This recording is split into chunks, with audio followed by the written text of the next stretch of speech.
Hello guys, good morning. कैसे हो आप सब? आपका एक बार फिर से स्वागत है आपके अपने चैनल आई विल पर, जिसमें कि हम कर रहे थे पॉलिटिक्स की सीरीज और आज हम आ जाते हैं अपने लेक्चर नंबर 6 पर।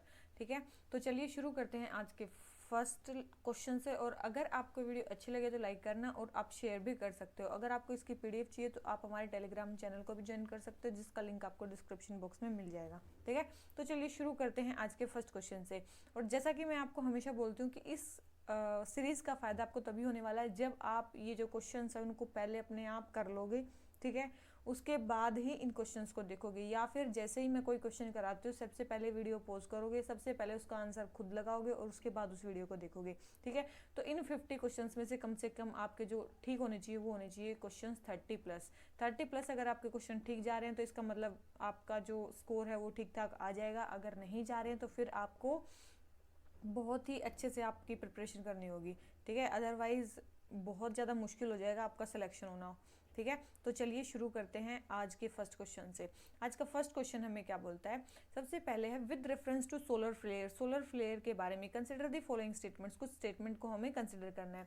सबसे पहले there are a sudden explosions of energy caused by reorganising of magnetic field lines near sunspots. Sunspots के पास क्या होता है? सडन एक्सप्लोजन होता है एनर्जी का, जो किसके कारण होता है? रीऑर्गेनाइजिंग ऑफ मैग्नेटिक फील्ड के कारण। ठीक है, तो इन्हीं को बोलते हैं सोलर फ्लेयर। तो ये स्टेटमेंट क्या है? ये स्टेटमेंट बिल्कुल हमारी क्या है? करेक्ट है। ठीक है, ये स्टेटमेंट हमारी बिल्कुल करेक्ट है कि एक सडन एक्सप्लोजन होता है इसमें एनर्जी का, जो मेनली जो वहाँ पे क्या होता है, जो मैग्नेटिक फील्ड है वो रीऑर्गेनाइज हो जाता है किसके पास? सन स्पॉट्स के पास। सेकंड है in a solar flare energy stored in sun's magnetic structure is converted into light and heat energy. देखो सोलर फ्लेयर में क्या होता है, बिल्कुल वहाँ पे जो एनर्जी सन स्पॉट में जो एनर्जी स्टोर्ड होती है सन के मैग्नेटिक स्ट्रक्चर में, वो क्या हो जाती है? लाइट और हीट एनर्जी में चेंज हो जाती है। बिल्कुल सही स्टेटमेंट है। थर्ड है geomagnetic storm can be triggered by solar flare. देखो जियो मैग्नेटिक स्टॉर्म जो है वो ट्रिगर हो जाते हैं बाई सोलर फ्लेयर। तो ये भी स्टेटमेंट हमारी क्या है? बिल्कुल करेक्ट है। ठीक है, तो ये भी स्टेटमेंट, 1 सेकेंड।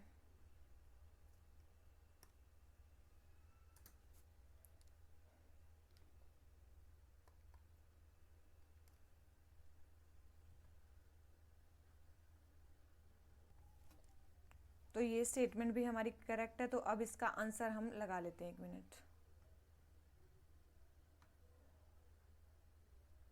तो इसका आंसर हमारा क्या हो गया? डी। ठीक है, तीनों ही स्टेटमेंट्स इसमें हमारी करेक्ट है। ठीक है, याद रखना ये सारी चीज़ें आपको ध्यान रखनी है। और जितने भी सोलर मतलब लगभग जो ये जो सोलर फ्लेयर है क्या एक टाइप का सोलर स्टॉर्म ही होता है। ठीक है, सोलर स्टॉर्म जैसे अदर सोलर स्टॉर्म के नाम आपको पता होंगे, coronal ejection, coronal mass ejection. ठीक है, कोरोनल मास इजेक्शन के बारे में आपने सुना होगा, ये भी एक टाइप का सोलर स्टॉर्म है। उसके बाद और क्या सुना होगा? जियो मैग्नेटिक स्टॉर्म। ठीक है, ये भी एक टाइप का क्या है? वो है सोलर स्टॉर्म है। उसके बाद solar particle events, solar particle events ये भी क्या है? एक टाइप के सोलर स्टॉर्म ही है। और क्या ये सोलर फ्लेयर्स अफेक्ट करते हैं मतलब अर्थ के समथिंग कुछ, मतलब अर्थ से रिलेटेड कुछ अफेक्ट करते हैं? तो बिल्कुल ये अर्थ के मतलब जो स्पेस डिपेंडेंट सर्विसेज है उनको अफेक्ट करते हैं, जैसे कि हो गए जीपीएस। ठीक है, रेडियो, सैटेलाइट कम्युनिकेशन, ये सब चीज़ों को क्या करते हैं? अफेक्ट करते हैं। ध्यान रखना इसको। ठीक है, और मतलब मान लो कि कोई जो एस्ट्रोनॉट्स हैं वो स्पेस में गए हुए हैं तो उनको उन वे हेल्थ रिस्क भी फेस कर सकते हैं सोलर स्टॉर्म्स के कारण या सोलर फ्लेयर के कारण। ठीक है, तो ये चीज़ आपको ध्यान रखनी है सारी चीज़ें। ठीक है, क्योंकि जब भी सोलर फ्लेयर निकलेंगे तो वहाँ से मेनली एक्सरेज निकलती हैं। ठीक है, एक्सरेज निकलती हैं तो वो बहुत ज़्यादा क्या हो सकती हैं? हार्मफुल हो सकती हैं उनके लिए। तो ये चीज़ ध्यान रखनी है आपको। तो ये हो गया हमारा सोलर फ्लेयर। अब आ जाते हैं किस पे? अपने नेक्स्ट क्वेश्चन पे। ठीक है, अब आ जाते हैं अपने नेक्स्ट क्वेश्चन पे। नेक्स्ट क्वेश्चन हमें क्या बोलता है? हमें बताना है which of the following statements are correct with reference to protection of life and personal liberty. 1 second. Which of the following statements are correct with reference to protection of life and personal liberty provided under Article 21 of the Constitution? Article 21 में जो personal liberty और जो protection of life है उसके बारे में हमें correct statement बतानी है। कौन सी स्टेटमेंट? करेक्ट स्टेटमेंट हमें बतानी है। ठीक है, तो सबसे पहले है कि article 21 explicitly provide for protection against arbitrary executive action but not against arbitrary legislative action. ठीक है, बोल रहे हैं कि जो आर्टिकल 21 है वो हमें एक्सप्लिसिटली प्रोवाइड करता है आर्बिट्री एग्जीक्यूटिव एक्शन से, but not arbitrary legislative action. ठीक है, नॉट आर्बिट्री लेजिस्लेटिव एक्शन। ठीक है। तो आपको एक चीज़ ध्यान रखनी है कि जो हमारा आर्टिकल 21 है वो हमें एक्सप्लिसिटली प्रोवाइड करता है दोनों से प्रोटेक्शन, मतलब चाहे आर्बिट्री एग्जीक्यूटिव का कोई एक्शन है या फिर लेजिस्लेटिव का कोई एक्शन है, तो ये दोनों ही प्रोटेक्शन हमें आर्टिकल 21 प्रोवाइड करता है। तो ये स्टेटमेंट क्या होगी हमारी, रोंग हो गई है, ठीक है, ये स्टेटमेंट रोंग होगी। सेकंड हम स्टेटमेंट हमें क्या बोल रही है, violation of right of private individuals are not covered by article 21। Article 21 में क्या इंक्लूड नहीं है, बोल रहे हैं violation of right of private individual, private individual के जो राइट्स हैं वो इसमें इंक्लूडेड नहीं है, ठीक है। तो और थर्ड स्टेटमेंट क्या है, this right can not be suspended during emergency. देखो ये स्टेटमेंट तो आपको बताई थी कि नेशनल इमरजेंसी के दौरान क्या होता है, मतलब इमरजेंसी कोई भी होती है, आर्टिकल 20 और 21 वो वॉयलेट नहीं होते हैं, वो सस्पेंड नहीं होते हैं। आर्टिकल 359 में जो प्रेसिडेंट इमरजेंसी लगाते हैं, आर्टिकल 359 के अकॉर्डिंग जब प्रेसिडेंट नेशनल इमरजेंसी लगाते हैं तो कौन कौन से फंडामेंटल राइट्स जो है वो सस्पेंड हो जाते हैं, इसमें बताया गया। तो आर्टिकल 20 और 21 वो सस्पेंड नहीं होते। तो ये स्टेटमेंट हमारी क्या है, बिल्कुल सही दे रखी है। फोर्थ है, it includes the right to move out of country and return to the country. ये बहुत इंपॉर्टेंट स्टेटमेंट है। देखो आर्टिकल 21 में बिल्कुल सही बोल रहे हैं कि ये दिया गया है कि right to move out of the country, आप कंट्री से बाहर मूव कर सकते हो और वापस आ सकते हो, ये आर्टिकल 21 के जुरिडिक्शन में। लेकिन अगर आपको इंडिया के अंदर ही या फिर कंट्री के अंदर ही घूमना है, ठीक है, मान लो आपको कंट्री के अंदर ही घूमना है, तो वो सेक्शन आता है आर्टिकल 19 में। वो सेक्शन किस में आएगा, वो आएगा आर्टिकल 19 में। तो ये बहुत इंपॉर्टेंट है, ध्यान रखना। अगर आप कंट्री के अंदर घूमना चाह रहे हो, उसके लिए फ्रीडम चाहिए, तो वो आपको मिलेगी आर्टिकल 19 से। अगर कंट्री के बाहर जाके वापस आना, तो वो फ्रीडम मिलेगी आर्टिकल 21 से। तो ये स्टेटमेंट भी हमारी सही है कि हमारी जो right to move out of the country and return to the country, ये भी हमारा क्या है, राइट है, ठीक है। और एक और चीज़, मतलब एक और चीज़ आपको एक चीज़ क्या ध्यान रखनी है कि ये जो राइट है, मैंने आपको बताया था केवल जो 4 राइट्स हैं वो हमारे प्राइवेट सिटीजन्स के अगेंस्ट हैं। मतलब स्टेट के अगेंस्ट तो हमारे सारे ही फंडामेंटल राइट्स हैं, ठीक है, स्टेट तो उनको वोलेट कर ही नहीं सकते किसी भी फंडामेंटल राइट को। लेकिन प्राइवेट के अगेंस्ट मैंने बताए थे आपको कि 4 राइट्स हैं। प्राइवेट के अगेंस्ट भी हमारे 4 राइट्स हैं। कौन कौन से हैं, एक तो 17 है, ठीक है, एक है 15 और एक है 23 और एक है 24। ये 4 आर्टिकल्स हैं जो प्राइवेट के अगेंस्ट भी हैं। लेकिन जो अदर आर्टिकल्स है वो प्राइवेट के अगेंस्ट नहीं है, ठीक है। तो अब इसका आंसर देख लेते हैं हम। पहले तो क्या दे रखा है, ऑप्शंस क्या दे रखे हैं, सॉरी, क्वेश्चन नंबर 52 1 2 3 4। देखो अभी मैंने बताया कि इसमें बोल रखा है कि violation of right of private individuals are not covered by article 21। बिल्कुल, देखो अभी मैंने बताया प्राइवेट इंडिविजुअल के अगेंस्ट कौन कौन से, 15 17 23 24, 21 नहीं है। तो बिल्कुल ये स्टेटमेंट भी हमारी सही दे रखी है कि जो आर्टिकल 21 का जो राइट है वो यहाँ पे उसका वॉयलेशन यहाँ पे कवर्ड नहीं है। तो ये स्टेटमेंट भी हमारी करेक्ट है, ठीक है। तो ये हो गया हमारा कौन सा, आर्टिकल 21। तो इसका आंसर हमारा क्या हो जाता है, डी। तो इसका आंसर हमारा क्या हो जाता है, डी, ठीक है। तो आर्टिकल 21 के बारे में हमने सारी चीज़ें देख ली, ठीक है, मतलब कि आर्टिकल 21 में जो क्वेश्चन में दे रखी थी, ठीक है। और कोई भी पर्सन जो है, मतलब आर्टिकल 21 में दे क्या रखा, no person shall be deprived of personal liberty except procedure established by law. कहाँ क्या दे रखा है यहाँ पे, except procedure established by law. इसके अलावा किसी भी पर्सन की पर्सनल लाइफ और लिबर्टी नहीं डिप्राइव की जा सकती है, ठीक है। और केवल ये किसको है, केवल और केवल ये सिटीजन्स को है, ये नॉन सिटीजन्स को अवेलेबल नहीं है। क्या ऐसा है, तो ये सिटीजन्स और नॉन सिटीजन्स दोनों को ही अवेलेबल है। ये चीज़ आपको ध्यान रखनी है, ये सिटीजन्स और नॉन सिटीजन्स दोनों के लिए अवेलेबल है। मैंने बताया था सिटीजन्स के लिए कौन कौन से आर्टिकल है, केवल सिटीजन्स के लिए आपको बताया था मैंने 15 16 19 29 और 30, ये 5 आर्टिकल्स हैं जो केवल और केवल सिटीजन्स के लिए अवेलेबल है। और जितने भी आर्टिकल्स हैं वो दोनों सिटीजन्स और नॉन सिटीजन्स दोनों के लिए अवेलेबल हैं, ठीक है। तो ये राइट भी सिटीजन्स और नॉन सिटीजन दोनों के लिए अवेलेबल है, ठीक है। और ठीक है, और एक और चीज़ आपको ध्यान रखनी है कि देखो लेजिस्लेटिव एक्शन की जो बात हुई ना, इसमें सबसे पहले में था कि लेजिस्लेटिव एक्शन है कि नहीं है, मतलब कि आर्बिट्री एग्जीक्यूटिव एक्शन से ही प्रिवेंट करता है आर्टिकल 21 की, आर्बिट्री लेजिस्लेटिव एक्शन से भी प्रिवेंट करता है। तो इसके लिए हमारे 2 केसेस आए थे, इसके लिए हमारे कौन से केसेस आए थे, 2 केसेस आए थे। उन 2 केसेस के क्या कौन कौन से नाम है, सबसे पहले आया था AK गोपालन केस। कौन सा आया था, सबसे पहले आया था AK गोपालन केस, ठीक है, 1950 में। इसमें क्या हुआ था, AK गोपालन केस में इसने बोला था कि आप एग्जीक्यूटिव एक्शन के अगेंस्ट तो आर्टिकल 21 प्रोटेक्ट करता है, लेकिन लेजिस्लेटिव एक्शन के अगेंस्ट प्रिवेंट नहीं करता है, ध्यान रखना। इन्होंने बोला था कि लेजिस्लेचर आर्टिकल 21 के अगेंस्ट लॉ बना सकता है, तो आर्टिकल जो 21 है वो लेजिस्लेटिव एक्शन से प्रिवेंट नहीं करता, केवल एग्जीक्यूटिव एक्शन से प्रिवेंट करता है। ये किसमें बोला था? ए गोपालन केस में। लेकिन दूसरा एक केस आया जिसको बोला जाता है मेनका गांधी केस। कौन सा आया? मेनका गांधी केस आया 1978 का। ठीक है, मेनका गांधी केस में क्या बोला गया? मेनका गांधी केस में बोला गया, उसमें क्या की गई? आर्टिकल 21 की वाइडर इंटरप्रिटेशन दी गई। ठीक है, आर्टिकल 21 की वाइडर इंटरप्रिटेशन दी गई और उसमें बोला गया कि आर्बिट्ररी एग्जीक्यूटिव एक्शन से भी आर्टिकल 21 प्रोटेक्ट करेगा और लेजिस्लेटिव एक्शन से भी जो आर्टिकल 21 है वो प्रोटेक्ट करेगा। ठीक है, और मेन लॉ के इंटरप्रिटेशन के लिए मेनली क्या है? लॉ के इंटरप्रिटेशन के लिए क्या चीज़ फॉलो की जाएगी? लॉ के इंटरप्रिटेशन के लिए वो चीज़ फॉलो की जाएगी, लॉ के इंटरप्रिटेशन के लिए due process of law follow की जाएगी। ड्यू प्रोसेस ऑफ लॉ, ठीक है, due process of law follow की जाएगी। प्रोसीजर एस्टेब्लिश्ड बाय लॉ तो आर्टिकल 21 में है ही, लेकिन साथ में क्या फॉलो किया जाएगा? Due procedure of law follow किया जाएगा इंटरप्रिटेशन में। ठीक है, याद रखना ये ड्यू प्रोसेस ऑफ लॉ हमारे कॉन्स्टिट्यूशन में एक्सप्लिसिटली मेंशन नहीं है, लेकिन इस केस में थोड़ा सा इम्प्लिसिटली आया है ड्यू प्रोसेस ऑफ लॉ। ठीक है, तो ये कहीं एक्सप्लिसिटली मेंशन नहीं है हमारे कॉन्स्टिट्यूशन में। तो मेनका गांधी केस में बोला गया कि किसी भी केस की वाइडर इंटरप्रिटेशन की जाएगी, एग्जीक्यूटिव एक्शन से भी आर्टिकल 21 प्रोटेक्ट करेगा और लेजिस्लेटिव एक्शन से भी प्रोटेक्ट करेगा। ठीक है, और मैंने आपको बता दिया ये एक्शन जो है वो केवल अगेंस्ट स्टेट है, प्राइवेट के अगेंस्ट ये नहीं है। ठीक है, और ये इमरजेंसी के दौरान भी इसको सस्पेंड नहीं किया जा सकता।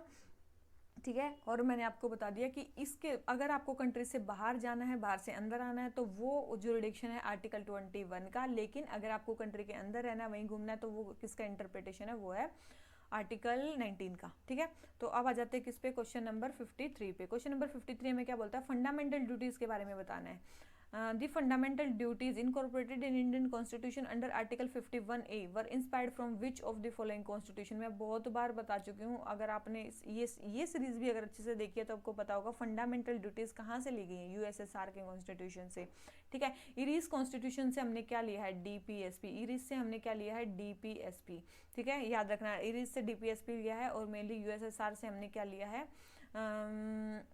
Fundamental duties. ठीक है, अब आ जाते हैं किस पे? क्वेश्चन नंबर 54 पे। सॉरी, क्वेश्चन नंबर 54 हमें क्या बोलता है? हमें बतानी है कौन सी स्टेटमेंट करेक्ट है हमारे फंडामेंटल राइट्स के बारे में।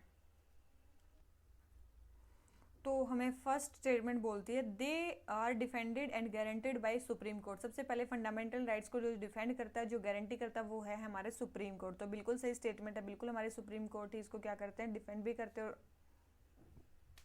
गारंटी भी करते हैं। सेकंड है the state can impose restrictions on fundamental rights only during national emergency. ऐसा थोड़ी ना है कि फंडामेंटल राइट्स को केवल और केवल जब नेशनल इमरजेंसी होगी तभी रिस्ट्रिक्शन इम्पोज की जा सकती है। और भी बहुत सारी चीज़ें हैं जैसे कि public health, public order, morality, health, और उसके बाद अगर कोई मिलिट्री का रूल वहाँ पे चल रहा तो भी, या फिर कंटेम्प्ट ऑफ कोर्ट है तब भी, तो ये सारे फंडामेंटल राइट, या फिर प्रिवेंटिव डिटेंशन है तब भी फंडामेंटल राइट्स वोलेट हो सकते हैं। फंडामेंटल राइट्स पर रिस्ट्रिक्शन इम्पोज की जा सकती हैं। ठीक है, तो ऐसा नहीं है केवल और केवल नेशनल इमरजेंसी में। तो सेकंड स्टेटमेंट हमारी रॉन्ग हो जाती है, फर्स्ट स्टेटमेंट हमारी करेक्ट है। थर्ड देख लेते हैं, they can be cartel by parliament both through the ordinary act and constitutional amendment act. तो बोल रहे हैं कि अगर फंडामेंटल राइट्स को वोलेट करना है पार्लियामेंट को, तो वो ऑर्डिनरी एक्ट से भी कर सकती है और कॉन्स्टिट्यूशनल अमेंडमेंट एक्ट से भी कर सकती है। तो आपको एक चीज़ पता होनी चाहिए, ऑर्डिनरी एक्ट से फंडामेंटल राइट्स को वोलेट नहीं किया जा सकता।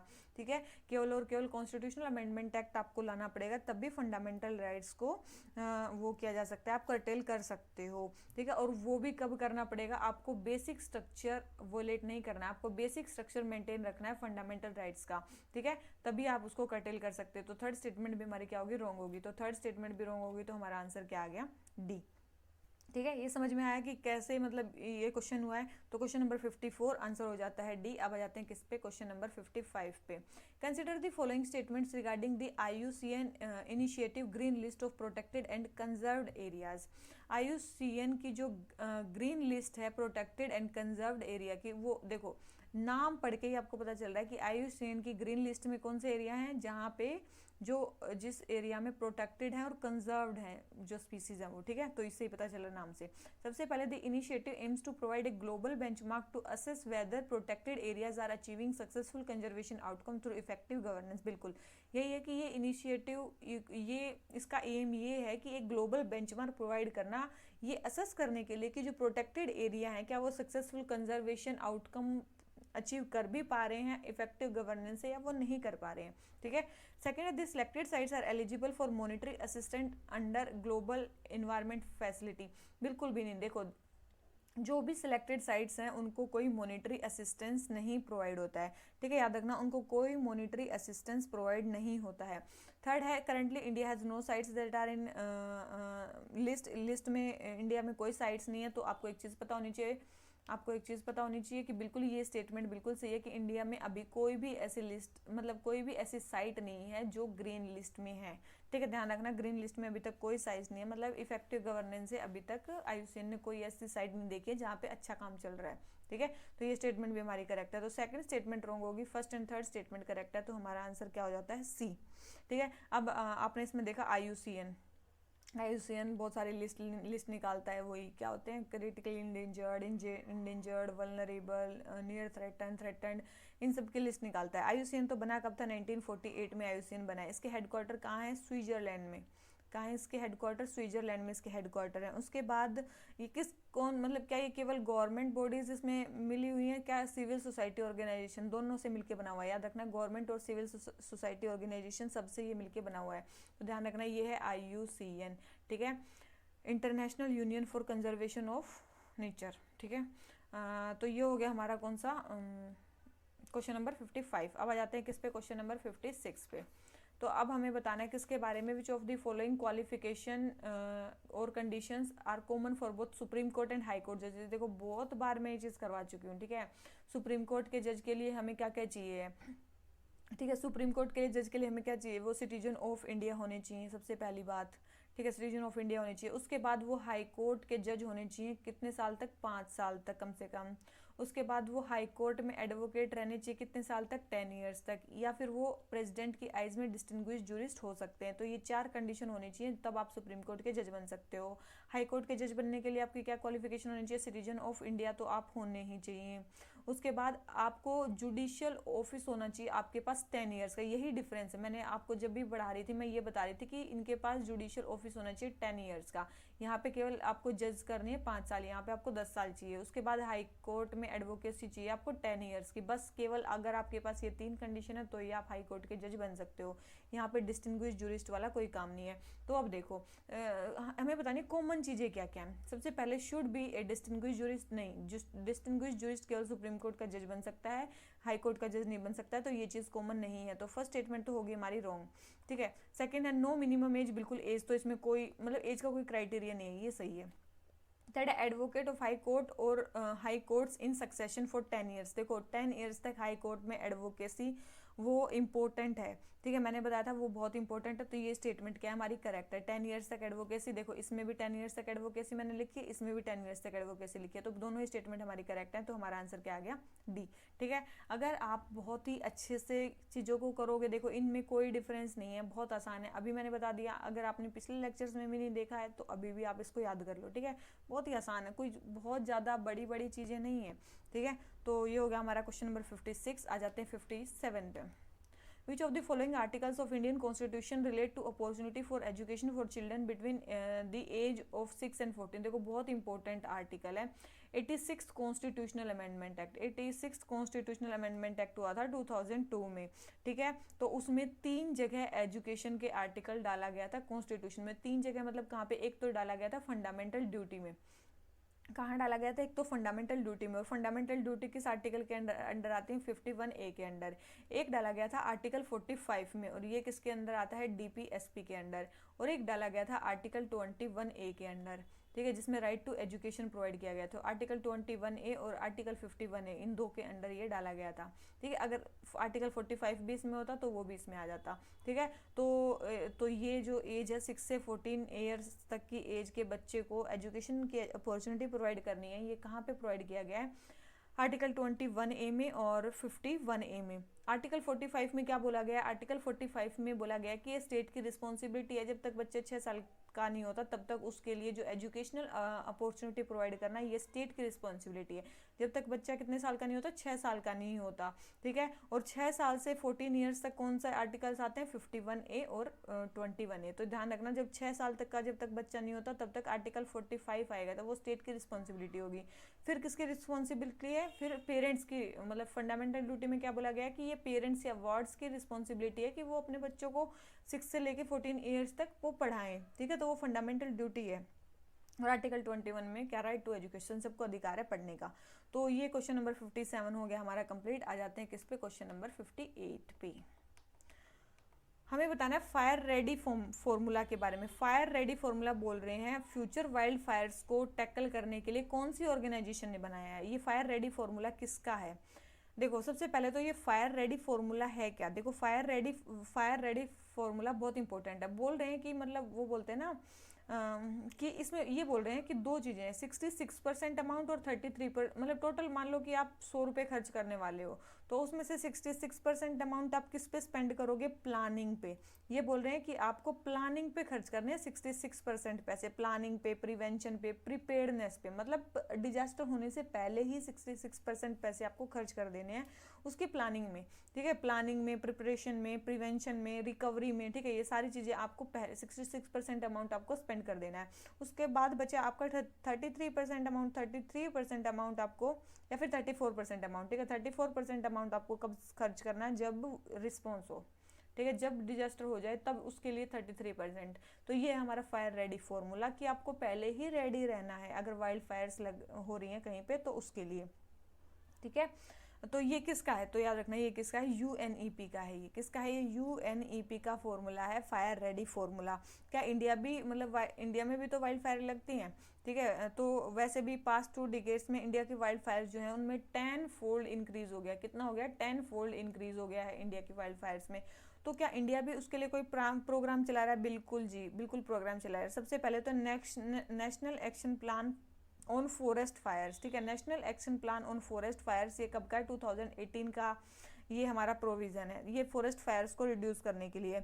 इसके अलावा एक हमारा मैनेजमेंट स्कीम भी है, forest fire prevention and management scheme. कौन सी है? Forest fire prevention and management scheme है हमारी एक, ये 2017 की है। ये है एक हमारी फॉरेस्ट फायर से डील करने के लिए। तो ये इंडिया में 2 प्रोग्राम चल रहे हैं, 2 चीज़ें चल रही है। एक तो national action plan for forest fire और एक है ये forest fire prevention and management scheme, ठीक है। तो ये 2 चीज़ें चल रही हैं इंडिया में फॉरेस्ट फायर को प्रिवेंट करने के लिए। फायर रेडी फॉर्मूला किसका? यूएनईपी का। तो क्वेश्चन नंबर 58 हमारा आंसर हो गया ए। आ जाते हैं किस पे? क्वेश्चन नंबर 59 पे।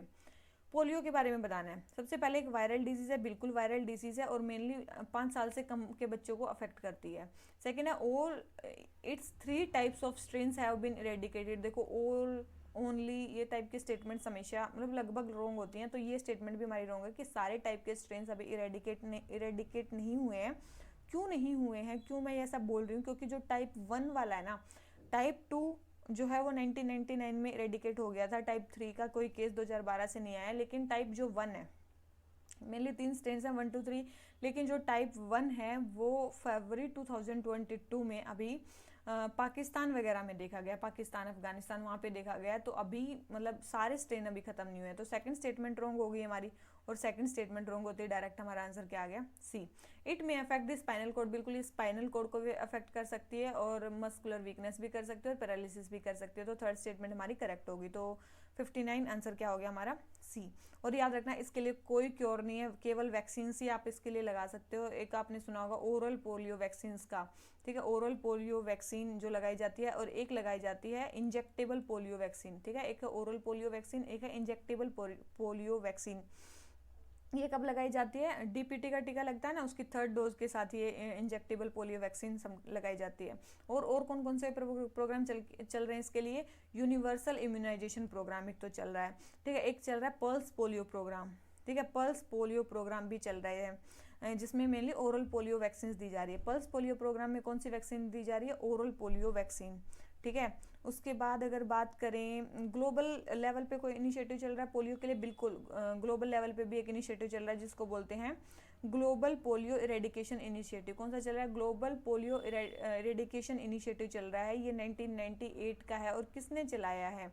नेशनल गवर्नमेंट्स और डब्ल्यूएचओ ने मिलके, ठीक है, नेशनल गवर्नमेंट्स और डब्ल्यूएचओ ने मिलके इसको चलाया है। 1988 से चल रहा है ग्लोबल पोलियो इरेडिकेशन इनिशिएटिव, ये ग्लोबल लेवल पे चल रहा है। इंडिया का हमने बता ही दिया, पल्स पोलियो प्रोग्राम और यूनिवर्सल इम्यूनाइजेशन प्रोग्राम, ठीक है। और इंडिया को क्या मतलब, देखो इंडिया से तो लगभग जो है वो पोलियो खत्म हो चुका है 2014 में इंडिया को सर्टिफिकेट दे दिया था पोलियो फ्री का, ठीक है। डब्ल्यूएचओ ने इंडिया को पोलियो फ्री का सर्टिफिकेशन दे दिया है, ठीक है। डब्ल्यूएचओ ने इंडिया को पोलियो फ्री सर्टिफिकेशन दे दिया है 2014 में, क्योंकि लास्ट केस जो इंडिया में पोलियो का देखा गया था वो 2011 में देखा गया था, ठीक है। तो ये है हमारा क्या पोलियो के बारे में। और उसके क्या वर्ल्ड पोलियो डे भी मनाया जाता है? यस, वो मनाया जाता है 24 अक्टूबर को। कब मनाया जाता है? 24 अक्टूबर को मनाया जाता है वर्ल्ड पोलियो डे, ठीक है। तो ये हो गया हमारा कौन सा क्वेश्चन नंबर 59, ठीक है। आ जाते हैं किस पे? क्वेश्चन नंबर 60 पे। स्मॉल सैटेलाइट लॉन्च व्हीकल के बारे में बताना है, ठीक है। ये बोल रहे हैं कि एंट्रिक्स जो कॉरपोरेशन लिमिटेड है वो रिस्पॉन्सिबल है SSLV बनाने के थ्रू इंडियन इंडस्ट्री पार्टनर्स। देखो जो अंतरिक्ष कॉरपोरेशन लिमिटेड है वो नहीं बनाएगी। मेन कौन बनाएगी? NSIL, ठीक है। NSIL जो विंग है वो बनाएगी क्या? SSLV, ठीक है। वो उसका टारगेट है बनाने का, मतलब NSIL is planning to manufacture SSLV through Indian industries.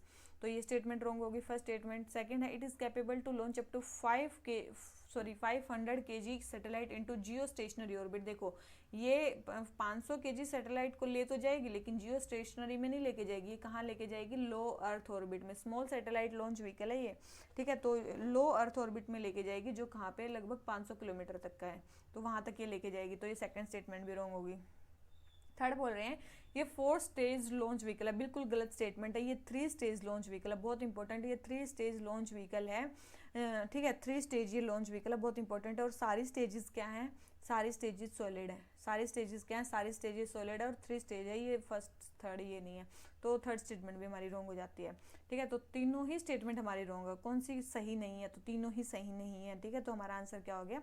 D, ठीक है। ये हमारा किसके बारे में? स्मॉल सैटेलाइट लॉन्च व्हीकल के बारे में। अब आ जाते हैं किस पे? क्वेश्चन नंबर 61 पे। कोलंबो सिक्योरिटी कनक्लेव के बारे में बताना है। कौन कौन कोलंबो सिक्योरिटी कनक्लेव का पार्ट है? देखो चाइना इसका पार्ट नहीं है। इंडिया, श्रीलंका, मालदीव्स, ये 3 ही कंट्री हैं। इंडिया, श्रीलंका, मालदीव्स, ये 3 ही कंट्री हैं जो ये कोलंबो सिक्योरिटी कनक्लेव का पार्ट है, ठीक है। हाँ, और अभी रिसेंटली इसका एक 4th मेंबर बना है 2022 में। कौन बना है इसका 4th मेंबर? वो है मॉरिशस, ठीक है। कौन बना है इसका? अभी 4th मेंबर बना है मॉरिशस, प्लस मॉरिशस। तो ये कोलंबो सिक्योरिटी कॉन्क्लेव में अभी कितने मेंबर्स हैं? 4 मेंबर्स हैं। अभी रिसेंटली बना है मॉरिशस। इसके अलावा जो हमारे हैं बांग्लादेश और सेचेल्स, ये 2 जो कंट्री हैं ये ऑब्जर्वर स्टेटस है इसमें। इस ऑर्गेनाइजेशन में इनका क्या है? ऑब्जर्वर स्टेटस है, ध्यान रखना। 2 ऑब्जर्वर स्टेट्स हैं इसमें, वो है एक बांग्लादेश, एक है सेचेल्स, ध्यान रखना। ये ऑब्जर्वर मेंबर्स हैं, ठीक है। और मॉरिशस अभी 4th मेंबर ऐड हुआ 2022 मार्च में, ठीक है। और मेनली अभी इसकी क्या हुई थी? ये मेनली कोलंबो सिक्योरिटी कनक्लेव बना कब है? ये बना था 2011 में। कब बना था ये? 2011 में बना था। मेनली इसके 5 पिलर्स हैं। किस मतलब देखो कोलंबो सिक्योरिटी कनक्लेव किन 5 चीज़ों पे काम करता है, ठीक है। इसके मेनली 5 पिलर्स हैं। 5 पिलर कौन कौन से? सबसे पहले है इसकी मैरीटाइम सिक्योरिटी। कौन सी है? Maritime security. उसके बाद है काउंटर टेररिज्म एंड रेडिकलाइजेशन। उसके बाद कौन सा है हमारा? Combating trafficking and organise crime, mainly organise crime को कॉम्बैट करना है।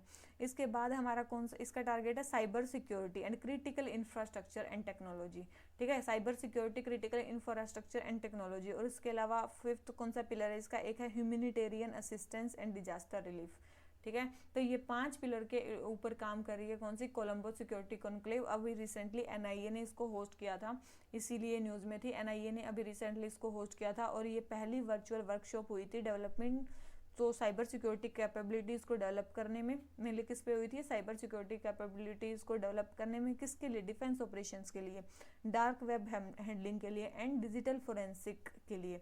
ठीक है, तो ये चीज़ ध्यान रखनी है आपको। अभी एनआईए ने इसको हेल्ड किया था और मेनली साइबर सिक्योरिटी के लिए ये की गई थी।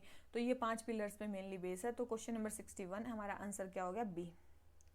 आ जाते हैं क्वेश्चन नंबर 62 पे। स्पेशल लीव पिटीशन के बारे में बताना है। मैंने आपको बताया था स्पेशल लीव पिटीशन क्या होती है। मेनली सुप्रीम कोर्ट किसी भी केस को अपने पास ले सकता है, वेदर वो मिडिल स्टेज में हो, वेदर उसका डिसीजन आ गया और नहीं आ गया, कोई भी स्टेज हो। तो ये होती है अपनी सुप्रीम कोर्ट की क्या हो, कौन सी पावर, एक्स्ट्राऑर्डिनरी पावर। मैंने आपको बताया था डिस्क्रिशनरी पावर होती है सुप्रीम कोर्ट की, किसी भी केस को अपने पास ले सकते हैं। सबसे पहले सुप्रीम कोर्ट में grant special leave to appeal from any judgment passed by any court, बिल्कुल, in Indian territory except on laws of armed forces. तो बिल्कुल बिल्कुल आर्म फोर्सेस को छोड़कर किसी भी कोर्ट से कोई भी केस ले सकते हैं, बिल्कुल सही है।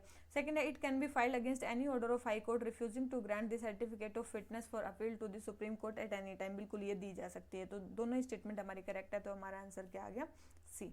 अब जाते हैं किस पे, क्वेश्चन नंबर 63 पे। हमें बताना है कौन सी जगह कहाँ पे है। सबसे पहले दरवाजा गैस क्रिएटर, देखो मैंने आपको लास्ट ईयर की टेस्ट सीरीज में ये बताया था, मेरे को नहीं याद मैंने कहाँ बताया था, लेकिन मेरे को याद है कि ये मैंने जरूर बताया। दरवाजा गैस क्रिएटर कहाँ पे है, तो ये दरवाजा गैस क्रिएटर है तुर्कमेनिस्तान में। कहाँ पे है ये, तुर्कमेनिस्तान में। ये जलता रहता है, ठीक है, ये शायद कोई ऑयल फील्ड है और ये हमेशा जलता रहता है, टूरिस्ट स्पॉट है। तो ये कहाँ पे है, कजाकिस्तान में नहीं है, तुर्कमेनिस्तान में है। फिर है सना, सना कहाँ की कैपिटल है, यमन की, बिल्कुल सही स्टेटमेंट है, यमन की कैपिटल। अगर आप मैप देखोगे तो सबसे फेमस मतलब जहाँ पे है ना वो क्या है वो, बबल मंदाब स्ट्रेट, वहाँ से आपको दिखेगी सना कैपिटल यमन की। फिर है चेरनोबिल, चेरनोबिल कहाँ पे, अभी तो ये सॉरी वॉर चल ही रहा है, तो आपको पता होना चाहिए चेरनोबिल कहाँ पे। तो ये कहाँ पे, रशिया में नहीं है, ये यूक्रेन में है, ठीक है, ये कहाँ पे, यूक्रेन में है।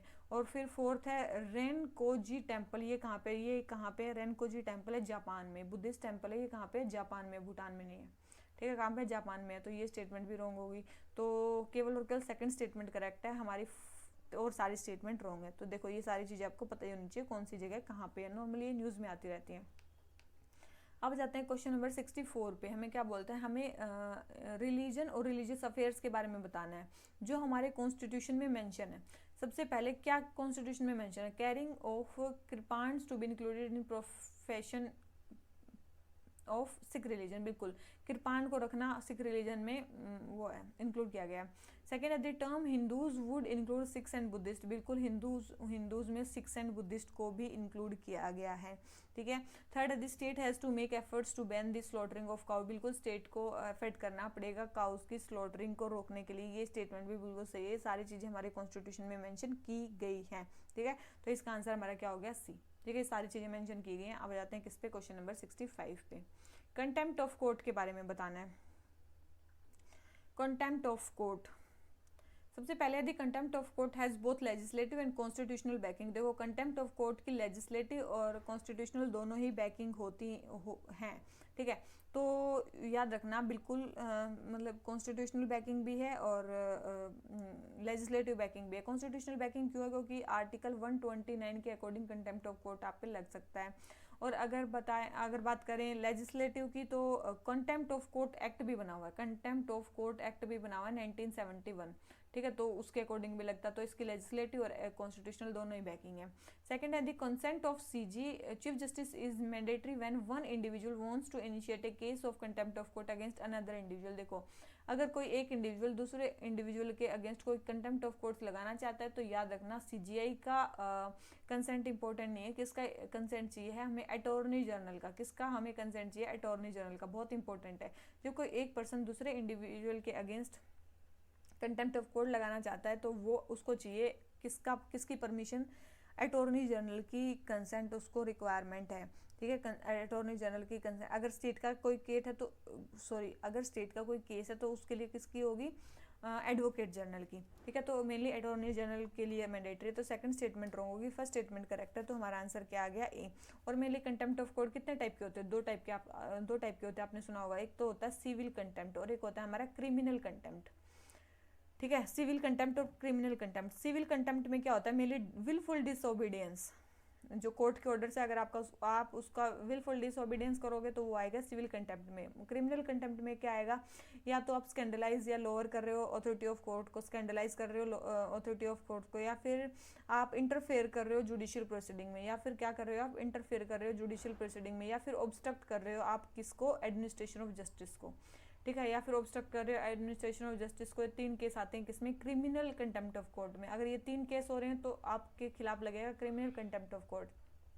अगर विलफुल डिसोबीडियंस आप कर रहे हो उसका कोर्ट के ऑर्डर्स का, तो वो होगा सिविल कंटेम्प्ट ऑफ कोर्ट, ठीक है। तो क्वेश्चन नंबर 65 आंसर हो जाता है ए। आ जाते हैं किस पे, क्वेश्चन नंबर 66 पे।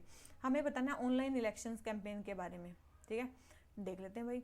सबसे पहले the candidates contesting election need to submit authentic social media account details in time of nomination. बिल्कुल नॉमिनेशन के टाइम पे ऑथेंटिक सोशल मीडिया अकाउंट आपको बतानी पड़ेंगी। सेकेंड है online campaigning does not include reaching out to voters with phone calls. देखो हर एक चीज़ किसी भी तरह अगर आप ऑनलाइन वोटर से जुड़ रहे हो तो वो आपको बतानी पड़ेगी। फोन कॉल्स के थ्रू, वीडियोस के थ्रू जुड़ रहे हो तो बिल्कुल ये आपको बतानी पड़ेगी। इसमें बोल रहे हैं online campaigning does not include, नहीं इंक्लूड है, तो ये स्टेटमेंट क्या होगी हमारी, रॉन्ग, क्योंकि वो क्या है, इंक्लूड है। थर्ड है rules of pre certification of political advertisements are applicable on social media platform. बोल रहे हैं कि rules of pre certification of political advertisements are applicable. बिल्कुल pre certification of political advertisement जो है वो एप्लीकेबल है सोशल मीडिया प्लेटफॉर्म्स पे। तो फर्स्ट एंड थर्ड स्टेटमेंट हमारी करेक्ट होगी, सेकंड स्टेटमेंट हमारी क्या होगी, रॉन्ग होगी, ठीक है। तो ये क्वेश्चन हो गया हमारा कंप्लीट। आ जाते हैं किस पे, क्वेश्चन नंबर 67 पे। हमें बताना है इंडियन फेडरेशन के बारे में।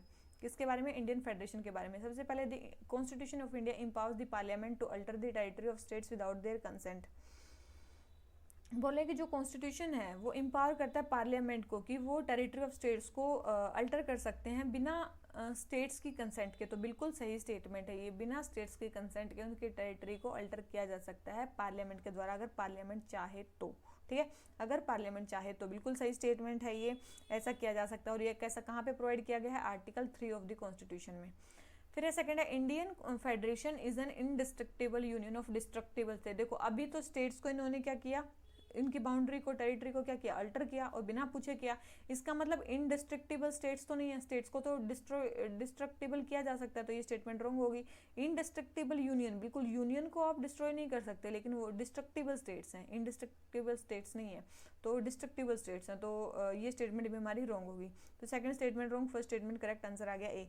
Indestructible union of destructible states, ये मेनली किसका है, यूएसए का है, वहाँ पे स्टेट्स को आप डिस्ट्रॉय नहीं कर सकते। तो क्वेश्चन नंबर 67 का आ गया ए। आ जाते हैं क्वेश्चन नंबर 68 पे।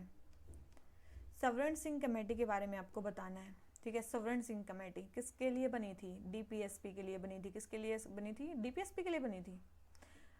ये किसके लिए बनी थी, सवर्ण सिंह कमेटी बनी थी किसके लिए, फंडामेंटल ड्यूटीज के लिए। किसके लिए बनी थी, फंडामेंटल ड्यूटीज के लिए। मैं यही चेक करने के लिए आपको देख रही थी कि आप इसमें क्या ही सोचोगे, ठीक है, आपका दिमाग चलेगा कि नहीं चलेगा। मेनली किसके लिए थी, फंडामेंटल ड्यूटीज के लिए थी। सबसे पहले जो कमेटी थी वो एस्टेब्लिश की गई थी फर्स्ट नॉन कांग्रेस गवर्नमेंट ने, नेशनल इमरजेंसी के तुरंत बाद ये कमेटी बिठाई गई थी, ठीक है। तो ये स्टेटमेंट क्या हो जाएगी आपकी, बिल्कुल गलत हो जाएगी, क्योंकि नेशनल इमरजेंसी के दौरान ही इसको बिठाया गया था, ठीक है, ध्यान रखना, बाद में नहीं, उसके दौरान ही इसको बिठाया गया था 1976 में। तो ये स्टेटमेंट हमारी रॉन्ग होगी, बाद में नहीं। सेकंड है it propose to incorporate 10 fundamental. इन्होंने कितनी बोली थी, 8 फंडामेंटल ड्यूटीज को बोला था कि इनको इनकॉर्पोरेट कर लो, 10 को नहीं बोला था, तो सेकंड स्टेटमेंट रॉन्ग होगी। थर्ड है it recommended the imposition of penalty और punishment for infringement of duty. अगर आप ड्यूटी नहीं करोगे तो आपको पेनल्टी लगेगी, बिल्कुल ये भी उन्होंने रिकमेंड किया था, ये भी उन्होंने रिकमेंड किया था। तो हमारी थर्ड स्टेटमेंट करेक्ट है, फर्स्ट एंड सेकंड स्टेटमेंट हमारी रॉन्ग है, तो हमारा आंसर क्या आ गया, सी, ठीक है। नॉर्मल सा क्वेश्चन है। मेरे को आप कमेंट सेक्शन में बताना वर्मा कमेटी किसके लिए बैठी थी, बिना देखे आपको सीधा कमेंट कर देना है, ठीक है, सीधा कमेंट कर देना वर्मा कमेटी किसके लिए बैठी थी। अब आ जाते हैं किसमें, क्वेश्चन नंबर 69 में। प्रियम्बल के बारे में बताना है। It acts as guide to the constituent assembly in drafting of the constitution. देखो आपको एक चीज़ पता होगी, आपने अगर पिछले साल की टेस्ट सीरीज पढ़ी है कि जो प्रियम्बल था वो जब पूरा कॉन्स्टिट्यूशन लागू हो गया था उसके बाद इंडिया में लागू हुआ था। इसका मतलब है वो उसके लिए गाइड की तरह काम नहीं किया था। जब कॉन्स्टिट्यूएंट असेंबली वो बना रही थी कॉन्स्टिट्यूशन, तो उसके लिए गाइड की तरह काम नहीं किया था, क्योंकि प्रियम्बल तो बाद में लागू हुआ, कॉन्स्टिट्यूशन लागू होने के बाद, सेकेंड है it reveals the source from which the constitution drives it's authority. बिल्कुल ये सोर्स तो बताता है कि कॉन्स्टिट्यूशन हमारी ऑथोरिटी जो है वो कहाँ से ड्राइव करता है, कहाँ से करता है, from we the people of India, people से, द पीपल ऑफ इंडिया से। फिर थर्ड है it has been amended only once. बिल्कुल एक बार ही अमेंड हुआ है ये, और उसमें 3 आर्टिकल्स ऐड किए गए हैं। कब अमेंड हुआ है? 42nd अमेंडमेंट एक्ट में 3 आर्टिकल्स इसमें ऐड हुए हैं। कौन कौन से है वो? एक तो है सोशलिस्ट, एक है सेकुलर और एक है इंटीग्रिटी। ठीक है, ये हमेशा के लिए आपको ध्यान रखना है, सोशलिस्ट, सेकुलर, इंटीग्रिटी। और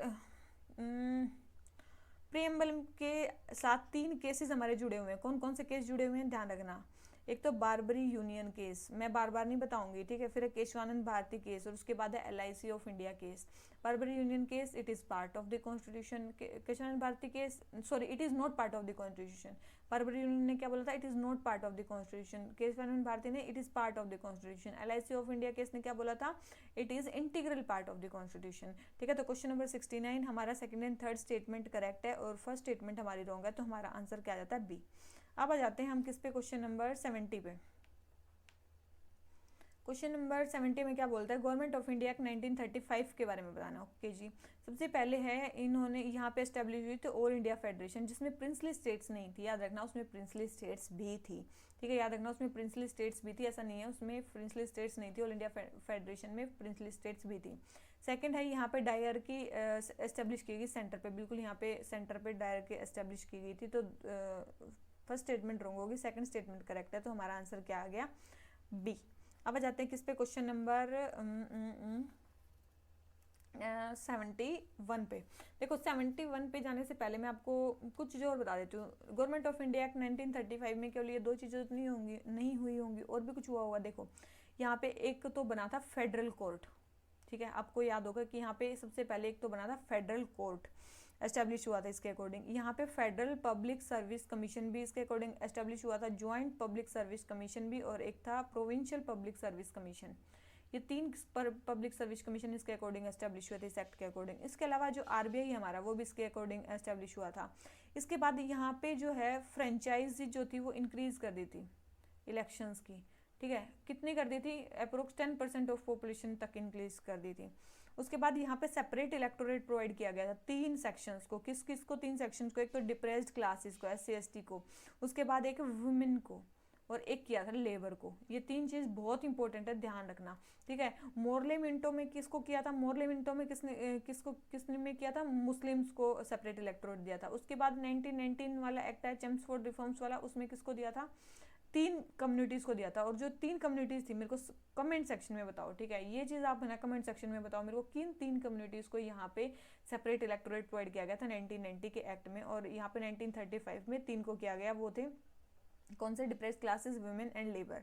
ठीक है, तो ये बताना मेरे को 1919 के एक्ट में किसको दिया गया था। ठीक है, इसका मतलब अगर आप यहाँ नहीं बताओगे तो इसका मतलब आप पढ़ ही नहीं रहे हो। अगर आपको चलो नहीं भी पता है तो आप बुक से देखो, आपको हमेशा के लिए याद हो जाएगा। तो क्वेश्चन नंबर 70 हो गया कंप्लीट। आ जाते हैं क्वेश्चन नंबर 71 पे। 71 पे हमें बताना है कि होयसाला जो टेम्पल है वो कहाँ पे पाए जाते हैं। देखो होयसाला जो टेम्पल है बहुत जगह पाए जाते हैं इंडिया में, लेकिन मेनली बेलूर, हैलाबिड और कहाँ पे? सोमनाथपुरा में तो पाए ही जाते हैं, यहाँ पे नहीं पाए जाते। समारला कोटा में नहीं पाए जाते हैं, तो मेनली कहाँ पे? बेलूर, हैलाबिड और सोमनाथपुरा में ये पाए जाते हैं। ठीक है, मेनली कहाँ पे पाए जाते हैं? कर्नाटका में। जगह कहाँ पे है? कर्नाटका में है। ठीक है, कर्नाटका में है ये। मेनली अभी यूनेस्को वर्ल्ड हेरिटेज साइट के लिए, मतलब मेनली इनका नॉमिनेशन हुआ है। ठीक है, इसलिए फेमस। अभी इनका नॉमिनेशन हुआ वर्ल्ड हेरिटेज साइट के लिए। उसके अलावा ये कब मतलब इवॉल्व हुए थे? 11th से 14th सेंचुरी के बीच में ये बने हैं। कौन से अंपायर के अंडर? होयसाला अंपायर के अंडर। किसके अंडर? होयसाला अंपायर के अंडर। किस स्टाइल में बने हुए हैं? वेसारा स्टाइल में बने हुए हैं। किस स्टाइल में? वेसारा स्टाइल, मतलब वो नॉर्थ इंडियन और साउथ इंडियन जो टेम्पल्स हैं, नगाड़ा और द्रविड़ा दोनों के मिक्सचर से ये बने हुए हैं। ठीक है, मतलब और भी बहुत सारी साइट्स हैं जहाँ पे ये पाए जाते हैं। मतलब मेनली जो होयसाला टेम्पल है वो पाए जाते हैं। जैसे कि एक है ईश्वरा टेम्पल। ठीक है, एक है ईश्वरा टेम्पल। वो मेनली कहाँ पे है? वो है मेनली अराकसिरे में, अरासिकिरी। ठीक है, जो भी यहाँ पे है। ठीक है, उसके बाद एक लक्ष्मी नारायण टेम्पल। एक है लक्ष्मी नारायण टेम्पल, ये कहाँ पे है? ये है ये कहाँ पे है, होसा होलालू, ठीक है, होसा होलालू, ठीक है, ये यहाँ पे है। उसके बाद है एक हमारा अमृतेश्वर टेम्पल। कौन सा, एक अमृतेश्वर टेम्पल है। अमृतेश्वर टेम्पल है एक हमारा बृहदेश्वर, सॉरी ब्रह्मेश्वर टेम्पल है किलकेरी में, ठीक है। एक है वीर नारायण टेम्पल, ये बेलावड़ी में है। वीर नारायण टेम्पल कहाँ पे है, बेलावड़ी में है। तो ये बहुत सारे टेम्पल्स हैं जो होयसाला में पाए जाते हैं। मैं आपको एक चीज़ दिखाती हूँ, रुको। तो ये देखो, ये बहुत सारे टाइप के जो हैं हमारे होयसाला वो हैं टेम्पल्स हैं, ठीक है, जो मतलब अलग अलग स्टाइल में बनाए गए हैं। ये देखो, ठीक है, ये भी होयसाला का टेम्पल है, ठीक है, ये भी होयसाला का टेम्पल है, ठीक है, ये भी, ठीक है, ये डिफरेंट डिफरेंट स्टाइल्स में बनाए गए हैं, ठीक है। तो ये चीज़ ध्यान रखो, ये वैसारा स्टाइल के टेम्पल हैं, ठीक है, ना साउथ इंडियन है नॉर्थ इंडियन है, दोनों का मिक्सचर है, ठीक है। तो ये चीज़ ध्यान रखनी है, ये हैं होयसाला के टेम्पल्स, ठीक है। तो ये हो गया हमारा कंप्लीट। अब आ जाते हैं किस पे, अपने क्वेश्चन पे।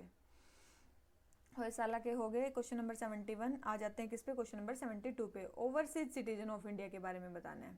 क्या बेनिफिट्स एंजॉय, बहुत सारे बेनिफिट्स एंजॉय करते हैं वो तो। सबसे पहले exemptions from reporting to police authorities for any length of stay, बिल्कुल कोई भी कितने भी दिन तक रहो आपको पुलिस को रिपोर्ट करने की जरूरत नहीं है। सेकंड है they can hold constitutional post, ये होल्ड नहीं कर सकते, ध्यान रखना, कॉन्स्टिट्यूशनल पोस्ट को ये होल्ड नहीं कर सकते। जैसे कि मैंने बताया था कि अगर आप सुप्रीम कोर्ट या हाई कोर्ट के जज बनना चाहते हो तो आपको क्या होना पड़ेगा, सिटीजन ऑफ इंडिया। प्रेसिडेंट बनना चाहते हो तो क्या होना पड़ेगा, सिटीजन ऑफ इंडिया। गवर्नर बनना चाहते हो क्या होना पड़ेगा, सिटीजन ऑफ इंडिया। तो आप ये कॉन्स्टिट्यूशनल पोस्ट जो है ये आप होल्ड नहीं कर सकते अगर आप ओवरसीज सिटीजन ऑफ इंडिया हो, क्योंकि आपको क्या होना पड़ेगा, उसके लिए सिटीजन ऑफ इंडिया ही होना पड़ेगा, ठीक है। तो सेकंड स्टेटमेंट हमारी रॉन्ग हो जाती है। थर्ड है कि multiple visas and multipurpose life long visa जो है विजिट है इंडिया, बिल्कुल मिल जाता है उनको। फोर है no entry fees for visiting the national monument. ऐसा हो सकता है कि कोई, देखो मतलब जो डोमेस्टिक हमारे विजिटर्स हैं, डोमेस्टिक विजिटर्स हैं जो सिटीजन्स हैं, उनके अकॉर्डिंग ही फीस होती है, उन जितनी उनकी फ़ीस होगी उतनी ही इनकी भी फीस होगी। तो कोई फीस नहीं, ऐसा नहीं है कोई फीस नहीं है। तो फर्स्ट स्टेटमेंट करेक्ट है हमारी, थर्ड स्टेटमेंट करेक्ट है, ठीक है। फर्स्ट स्टेटमेंट करेक्ट है, थर्ड स्टेटमेंट करेक्ट है, तो हमारा आंसर इसका क्या आ गया, सी। इनको वैसे तो बहुत सारे बेनिफिट्स मिलते हैं, ठीक है। इनको अगर बात करें अगर इंडियन चिल्ड्रन को अडॉप्ट करना है तो इनको कैसा बेनिफिट मिलेगा, इनको NRI की तरह ट्रीट किया जाएगा अगर इनको इंडियन चिल्ड्रन को अडॉप्ट करना है, ठीक है। उसके बाद ये वोट भी नहीं कर सकते, ध्यान रखना, ये किसी को वोट वगैरह भी नहीं कर सकते हैं, ठीक है, नॉट इंटाइटल्ड टू वोट, या फिर MP MLA वगैरह नहीं बन सकते हैं। उसके अलावा इनका सबसे बड़ा फ़ायदा तो ये है ना कि अगर ये 5 साल तक किसी के पास OCI कार्ड होल्डर का कार्ड है, ठीक है, अगर 5 साल तक किसी के पास OCI कार्ड होल्डर का कार्ड है और वो रजिस्ट्रेशन करने से 12 महीने पहले से इंडिया में रह रहा है तो वो सिटीजन ऑफ इंडिया बनने के एलिजिबल है, तो वो सिटीजन ऑफ इंडिया बनने के एलिजिबल है। ये बहुत इंपॉर्टेंट इसका सेक्शन है। अगर OCI कार्ड होल्डर है कोई 5 साल से जो रजिस्टर्ड है, और फिर वो अगर एप्लीकेशन करने से पहले, रजिस्ट्रेशन करवाने से पहले अगर वो 12 महीने पहले से ही अगर इंडिया में रह रहा है तो वो उसको इंडियन सिटीजनशिप दी जा सकती है, वो उसके लिए एलिजिबल है। ये सबसे मेरे ख्याल से सबसे जो बड़ा बेनिफिट है वो यही है। तो क्वेश्चन नंबर 72 आंसर हो गया सी। आ जाता है क्वेश्चन नंबर 73 पे। रेट्स भाई मैंने करवा दी थी आपको, ठीक है। हिबस कॉर्पस किसके लिए होता है, मैंने बताया था, to have the body of, अगर कोई आर्बिट्री डिटेंशन है, ठीक है, ये प्राइवेट के अगेंस्ट भी हो सकती है और स्टेट के अगेंस्ट भी हो सकती है, पब्लिक के अगेंस्ट भी हो सकती है। तो यस, आर्बिट्री डिटेंशन के अगेंस्ट होती है हिबस कॉर्पस। और मैंडेमस अगर आप ड्यूटी नहीं कर रहे हो, वी कमांड वाला सिस्टम हो जाता है। क्यों वारंट, मतलब बाई वट ऑथोरिटी आपने ये काम किया तो इलीगल अपसरेशन ऑफ पब्लिक ऑफिस होता है इसमें। और सर्टियोररी में क्या होता है, अगर आपने एक्सेस जुडिशन कर दिया है तो जो सुप्रीम कोर्ट है वो क्या करेगा, सुप्रीम कोर्ट अपने पास उस केस को ले लेगा। तो ये प्रिवेंटिव भी है और क्यूरेटिव भी है ये, ठीक है, ये प्रिवेंटिव भी है और क्यूरेटिव भी है। तो क्वेश्चन नंबर 73 इसमें कौन से ठीक है, तो थर्ड एंड फोर्थ हमारे करेक्ट है, तो ओनली 2 पेयर्स करेक्ट है, ठीक है। तो आंसर हो गया बी। आ जाते हैं किस पे, क्वेश्चन नंबर 74 पे। फॉरेनर्स ट्रिब्यूनल्स के बारे में बताना है। सबसे पहले हैं this tribunals primarily deal with the grievances of foreigners who face safety and security issues during their legal stay in India. बोल रहे हैं कि ये जो ट्रिब्यूनल्स हैं मेनली वो केसेस सोल्व करते हैं जो मेनली फॉरेनर्स कि सेफ्टी एंड सिक्योरिटी इश्यूज़ को मेनली ये सॉल्व करते हैं, तो ऐसा नहीं है, ऐसा नहीं है। मेनली फॉरेनर ट्रिब्यूनल बनाए जाते हैं ताकि इंडिया में जो भी पर्सन रह रहे हैं उनको, या फिर जो भी पर्सन है उसको ये डिटरमाइन किया जा सके कि ये फॉरेनर है या नहीं है, फॉरेनर एक्ट के अकॉर्डिंग, ठीक है। तो इसलिए ये एस्टेब्लिश किए जाते हैं। तो ये स्टेटमेंट हमारी रॉन्ग होगी। और सबसे पहला जो हमारा फॉरेनर ट्रिब्यूनल था वो बना था कब, 1964 में, ठीक है। और ये फॉरेनर एक्ट 1946 के अकॉर्डिंग एस्टेब्लिश किए जाते हैं, बिल्कुल इसके अकॉर्डिंग एस्टेब्लिश किए जाते हैं। और सबसे पहला बना था 64 में, ऐसे याद रखो, फॉरेनर एक्ट है 46 का और सबसे पहला बना 64 में, अपोजिट कर दो इसको, ठीक है। बस ऐसे आप इसको याद रख सकते हो। एक और चीज़ इसके बारे में याद करने की बहुत इंपॉर्टेंट है, ध्यान रखने की, कि पहले जो था ना, पहले केवल और केवल फॉरेनर्स ट्रिब्यूनल्स बनाने की पावर केवल और केवल किसको थी, सेंटर को थी। पहले फॉरेनर ट्रिब्यूनल बनाने की पावर केवल और केवल सेंटर को थी, लेकिन अब 2019 में अमेंडमेंट कर दिया गया है इस एक्ट में, ठीक है। अमेंडमेंट कर दिया गया इस एक्ट में और बोल दिया गया है कि जितने भी डीएम्स हैं सारी स्टेट्स के, यूटीज़ के, वो ट्रिब्यूनल सेटअप कर सकते हैं, फॉरेनर ट्रिब्यूनल सेटअप कर सकते हैं, ये डिसाइड करने के लिए कि वेदर जो पर्सन है वो इलीगली स्टे कर रहा है या वो फॉरेनर है या नहीं है, ठीक है। तो सारे DMs, all DMs of all states and UTs ये फॉरेनर ट्रिब्यूनल को एस्टेब्लिश कर सकते हैं। तो डीएम की पावर को इंक्रीज कर दिया गया है, ठीक है। तो क्वेश्चन नंबर 74 आंसर हो गया बी। आ जाते हैं किस पे, क्वेश्चन नंबर 75 पे। आर्टिकल 13 के बारे में बताना। आर्टिकल 13 क्या है? आर्टिकल 13 में है भी कोई भी अगर फंडामेंटल राइट आप वोलेट कर रहे हो, तो कोई भी लॉ आप बना रहे हो, तो अगर वो फंडामेंटल राइट्स को वोलेट कर रहा है तो उसका क्या हो सकता है, जुडिशियल रिव्यू हो सकता है। ये आता है आर्टिकल 13 में। सबसे पहले it creates scope for review both pre constitutional and existing law. देखो, प्री कॉन्स्टिट्यूशनल और एग्जिस्टिंग लॉ को क्या ये वो कर सकता है, वो कर सकता है, बिल्कुल ये क्या कर सकता है, कर सकता है, ठीक है। प्री कॉन्स्टिट्यूशनल और एग्जिस्टिंग लॉ को ये क्या कर सकता है, रिव्यू कर सकता है। अभी मैंने बताया जुडिशियल रिव्यू की पावर देता है आर्टिकल 13। फिर करंटली अमेंडमेंट जो आर्टिकल 368 के अकॉर्डिंग बनाए गए हैं वो लॉ नहीं है आर्टिकल 13 के अंदर, इसलिए उनको चैलेंज नहीं किया जा सकता। याद रखना, कोई भी ऐसी चीज़ नहीं है जो आर्टिकल 13 के अंदर चैलेंज ना की जा सके। जुडिशियल रिव्यू सबका हो सकता है, जुडिशियल पावर दी गई है, तो ऐसा नहीं है वो लॉ नहीं है। आर्टिकल 360 के अकॉर्डिंग वो लॉ है, अभी तो वो लॉ है, करंटली बोला तो करंटली तो लॉ है, ठीक है। तो ये स्टेटमेंट हमारी सेकंड रॉन्ग होगी, फर्स्ट स्टेटमेंट करेक्ट है। तो हमारा आंसर इसमें क्या आ गया, ए। और ये कहाँ पे बोला गया था कि जो आर्टिकल 368 के अकॉर्डिंग जो भी आर्टिकल आएंगे वो ये अमेंडमेंट्स होंगे, वो लो नहीं, वो लो होंगे। वो किस में बोला गया था, ये बोला गया था केशवानंद भारती केस में। किस में बोला गया था, केशवानंद भारती केस में ये बोला गया था, ठीक है। और वैसे जुडिशियल रिव्यू की पावर जो है वो हाई कोर्ट के किसके अंडर है, 226 के अकॉर्डिंग है, और सुप्रीम कोर्ट की आर्टिकल 32 और आर्टिकल 13 के अंडर है। हाँ, तो अब आ जाते हैं क्वेश्चन नंबर 76 पे।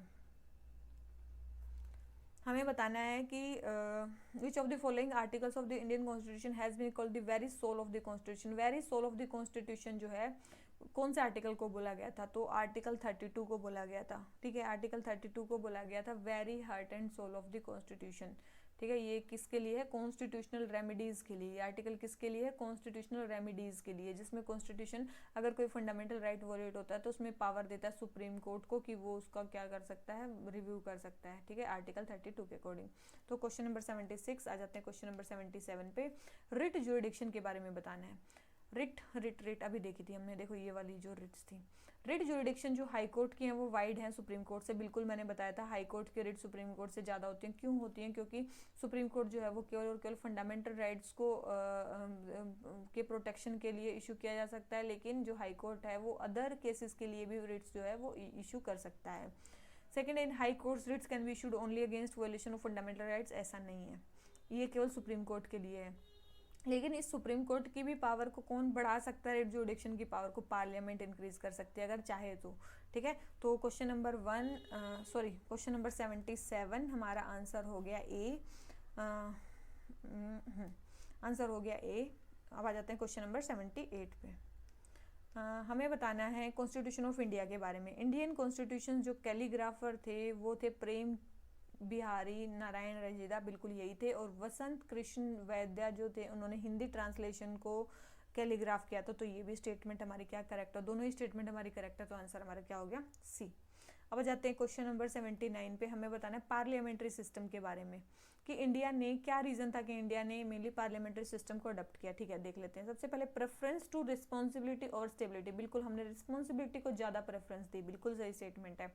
सेकेंड है harmony between legislature and executive, harmony between legislature and executive, क्या हमने किया, बिल्कुल harmony between legislature and executive के लिए भी किया। उसके बाद क्या है, इंश्योर कंटिन्यूटी, देखो कंटिन्यूटी इन पॉलिसी नहीं है, मतलब पार्लियामेंट्री सिस्टम में कोई कानून कहीं रुक जाता है, कोई कहीं रुक जाता है, तो कंटिन्यूटी तो नहीं है, ठीक है। और फोर्थ है, the government is primarily run by experts, नहीं एक्सपर्ट्स नहीं रन करते, मेनली जो इलेक्ट होके आते हैं वो पर्सन मेनली गवर्नमेंट को रन करते हैं। और मेनली एक्सपर्ट्स के द्वारा कौन सी मतलब गवर्नमेंट चलती है, वो है प्रेसिडेंशियल गवर्नमेंट, कौन सी है वो, प्रेसिडेंशियल गवर्नमेंट चलती है एक्सपर्ट्स के द्वारा, वहाँ पे कंटिन्यूटी इन पॉलिसी होती है और एक्सपर्ट्स के द्वारा चलती है वो। तो थर्ड एंड फोर्थ स्टेटमेंट गलत हो जाती है, first and second statement correct है, क्यों रीजन है जो हमने अडॉप्ट किया। अब आ जाते हैं किस पे, क्वेश्चन नंबर 80 पे। हमें बताना है डायरेक्ट डेमोक्रेसी के बारे में, ठीक है भाई। It is a form of government where all citizens participate, बिल्कुल जो जहाँ पे सारे सिटीजन्स पार्टिसिपेट करते हैं थ्रू देयर रिप्रेजेंटेटिव, देखो ये स्टेटमेंट गलत होगी, अगर आपने हाफ पढ़ के आंसर लगा दिया तो आप गलत हो जाओगे, थ्रू देयर रिप्रेजेंटेटिव नहीं, रिप्रेजेंटेटिव के थ्रू अगर आप करोगे तो वो इनडायरेक्ट डेमोक्रेसी होगी। सेकंड है जिला परिषद in India can be considered example of direct, देखो जिला परिषद में मेन इलेक्शन इनडायरेक्ट होते हैं, कौन से इलेक्शंस होते हैं, इनडायरेक्ट इलेक्शंस होते हैं, तो ये स्टेटमेंट रॉन्ग होगी, क्योंकि जो ग्राम पंचायत है ना उसको आप कह सकते हो डायरेक्ट डेमोक्रेसी, लेकिन जिला परिषद इनडायरेक्ट डेमोक्रेसी है, तो सेकंड स्टेटमेंट भी रॉन्ग होगी, तो फर्स्ट स्टेटमेंट भी रॉन्ग, सेकंड भी रॉन्ग, तो आंसर क्या आ गया, डी, क्योंकि करेक्ट पूछा था और करेक्ट तो एक भी नहीं है। आ जाते हैं क्वेश्चन नंबर 81 पे। हमें बताना है कि किसी पर्टिकुलर डे पे 300 मेंबर जो है वो प्रेजेंट है लोकसभा में वोटिंग के टाइम पे, तो हमें बताना है एक अमेंडमेंट बिल पास करना है हमें, ठीक है। तो हमें बताना है आर्टिकल 368 के अकॉर्डिंग, देखो आर्टिकल 368 के अकॉर्डिंग हमें चाहिए जितने भी मेंबर्स हैं हाउस में उनकी मेजोरिटी, मतलब हाफ ऑफ द मेंबर से ज़्यादा होनी चाहिए, मतलब अगर मान लो कि हाउस में 545 मेंबर्स हैं तो उसके हाफ से ज़्यादा होनी चाहिए, 2 2 4 1 2 7 2.5, तो मतलब अप्रोक्स कितने चाहिए, इतने मेंबर्स चाहिए, तो मतलब अप्रोक्स 273 मेंबर्स का हमें सपोर्ट चाहिए अगर हमें आर्टिकल 368 के अकॉर्डिंग कोई अमेंडमेंट बिल पास करना है, चाहे हाउस में कितने भी मेंबर हैं। तो याद रखना, तो यस ये नहीं पास हो सकता एटलीस्ट 273 मेंबर्स के, अगर 273 मेंबर्स नहीं होंगे तो ये जो बिल है वो पास नहीं हो सकता, ठीक है। तो क्वेश्चन नंबर 81 आंसर हो गया बी। आ जाते हैं क्वेश्चन नंबर 82 पे। 82 हमें क्या बोलता है, फेस्टिवल ये कौन सी स्टेट से एसोसिएटेड है। सबसे पहले रण उत्सव, देखो रन ऑफ कच्छ आपको लग ही रहा होगा, तो ये उड़ीसा में नहीं, ये कहाँ पे मनाया जाता है, गुजरात में, ठीक है। थोड़ा सा तुक्का लगा सकते हो, तो फर्स्ट तो आप रॉन्ग कर सकते हो तुक्के से। फिर है गंगा सागर मेला, मेनली ये जो गंगा सागर मेला याद रखना ये कहाँ पे मनाया जाता है, वेस्ट बंगाल में ही मनाया जाता है। और थर्ड है स्पीतुक गुस्तर, स्पीतुक गुस्तर बोल रहे हैं ये यहाँ पे है कहाँ पे, मणिपुर में नहीं, ये कहाँ पे, लद्दाख में मनाया जाता है, कहाँ पे मनाया जाता है, लद्दाख में, तो ये स्टेटमेंट भी हमारी रॉन्ग होगी, तो हमें बतानी है करेक्ट कौन सी है, तो केवल एक ही पेयर हमारी जो है वो करेक्ट दे रखी है, तो आंसर आ गया ए। अब जाते हैं क्वेश्चन नंबर 83 पे। डोमेस्टिकली सिस्टमेटिकली इंपॉर्टेंट बैंक, देखो डोमेस्टिक सिस्टमेटिकली इंपॉर्टेंट बैंक वो बैंक होते हैं जो बहुत बड़े होते हैं, मतलब अगर वो फेल हो जाएं तो इकोनॉमी हिल जाती है, तो उन बैंक्स को बोलते हैं domestically systematically important bank. Bank जिनके एसेट 2% ऑफ नेशनल जीडीपी से अगर बढ़ जाए तो वो इसका पार्ट बन जाते हैं, बिल्कुल अगर 2% जीडीपी से अगर उनका वो ज़्यादा हो जाता है तो बिल्कुल उनको बोलते हैं डोमेस्टिकली सिस्टमेटिकली इंपॉर्टेंट बैंक, ठीक है। टू बिग टू फेल होते हैं ये। फिर है bank board bureau has authority to decide the names of the bank designated, देखो नहीं, मतलब नेम्स ऑफ द बैंक थोड़ी ना मतलब डिसाइड करेगी, मतलब जो बैंक बोर्ड ब्यूरो है वो name of the bank decide नहीं करेगी, मेनली उन बैंक के नाम बताएगी कि कौन से जो है वो सिस्टमेटिकली इंपॉर्टेंट बैंक है, तो ये स्टेटमेंट रॉन्ग हो जाती है। थर्ड है एट प्रेजेंट केवल एसबीआई है, डीएसआईबी नहीं, केवल एसबीआई नहीं है और भी है, जैसे कि एचडीएफसी, और एक है आईसीआईसीआई, ये तीन ही है अभी तो, ठीक है। State bank of India, HDFC और आईसीआईसीआई, तो ये तीन बैंक है, तो केवल एसबीआई नहीं है, तो थर्ड स्टेटमेंट भी रॉन्ग है, सेकंड स्टेटमेंट भी रॉन्ग है, हमारी फर्स्ट स्टेटमेंट केवल और केवल करेक्ट है, तो हमारा आंसर क्या जाता है ए, ठीक है। 2015 के अकॉर्डिंग जो है मतलब नेम बता, देखो मतलब मेनली नेम बताना है उसका, बैंक का नेम बताना है, और इसमें मेनली चीज़ क्या है, इसमें एक आपको रखनी पड़ती है common equity tier 1 capital, common equity tier 1 capital आपको रखनी है कितनी, 0.20% से 0.80% ऑफ रिस्क वेटेड एसेट्स, ये आपको रखनी है कैपिटल, ठीक है, इतने परसेंट आपको कैपिटल रखनी है। तो क्वेश्चन नंबर 83 हमारा आंसर हो जाता है ए। आ जाते हैं क्वेश्चन नंबर 84 पे। एक डीपीएसपी जहाँ पे एक्सप्लिसिटली बताया गया कि सेपरेशन ऑफ पावर चाहिए में दो ब्रांचेस के बीच में, किसके बीच में, एग्जीक्यूटिव एंड जुडिशरी के बीच में, केवल यही है, तो आंसर क्या आ गया हमारा बी, ठीक है, केवल एग्जीक्यूटिव और जुडिशरी। आर्टिकल कौन सा है, आर्टिकल 50 आपने देखा होगा। आ जाते हैं क्वेश्चन नंबर 85 पे। हमें बताना है since 1900 India has one less than 50 medals. देखो एक चीज़ ध्यान रखो, गेम्स के क्वेश्चन एक बार अगर आ गए पेपर में तो इसका मतलब ये मत समझना कि सारे गेम्स के ही आप क्वेश्चंस देखते जा रहे हो, ठीक है। तो आपको केवल बेसिक्स याद रखना है, ज़्यादा गेम्स पे ध्यान नहीं देना, क्योंकि अगर क्वेश्चन आएंगे तो वो किसी को नहीं आएंगे, ठीक है, कोई इतनी ज़्यादा तैयारी नहीं करके जाता है, तो गेम्स के क्वेश्चन आप छोड़ सकते हो। सबसे पहले since 1900 India has one less than 50 medals in summer Olympics, तो ये भी स्टेटमेंट करेक्ट है। और इंडिया ने सिंगल मेडल अभी तक विंटर ओलंपिक्स में नहीं जीता, ये भी सही है।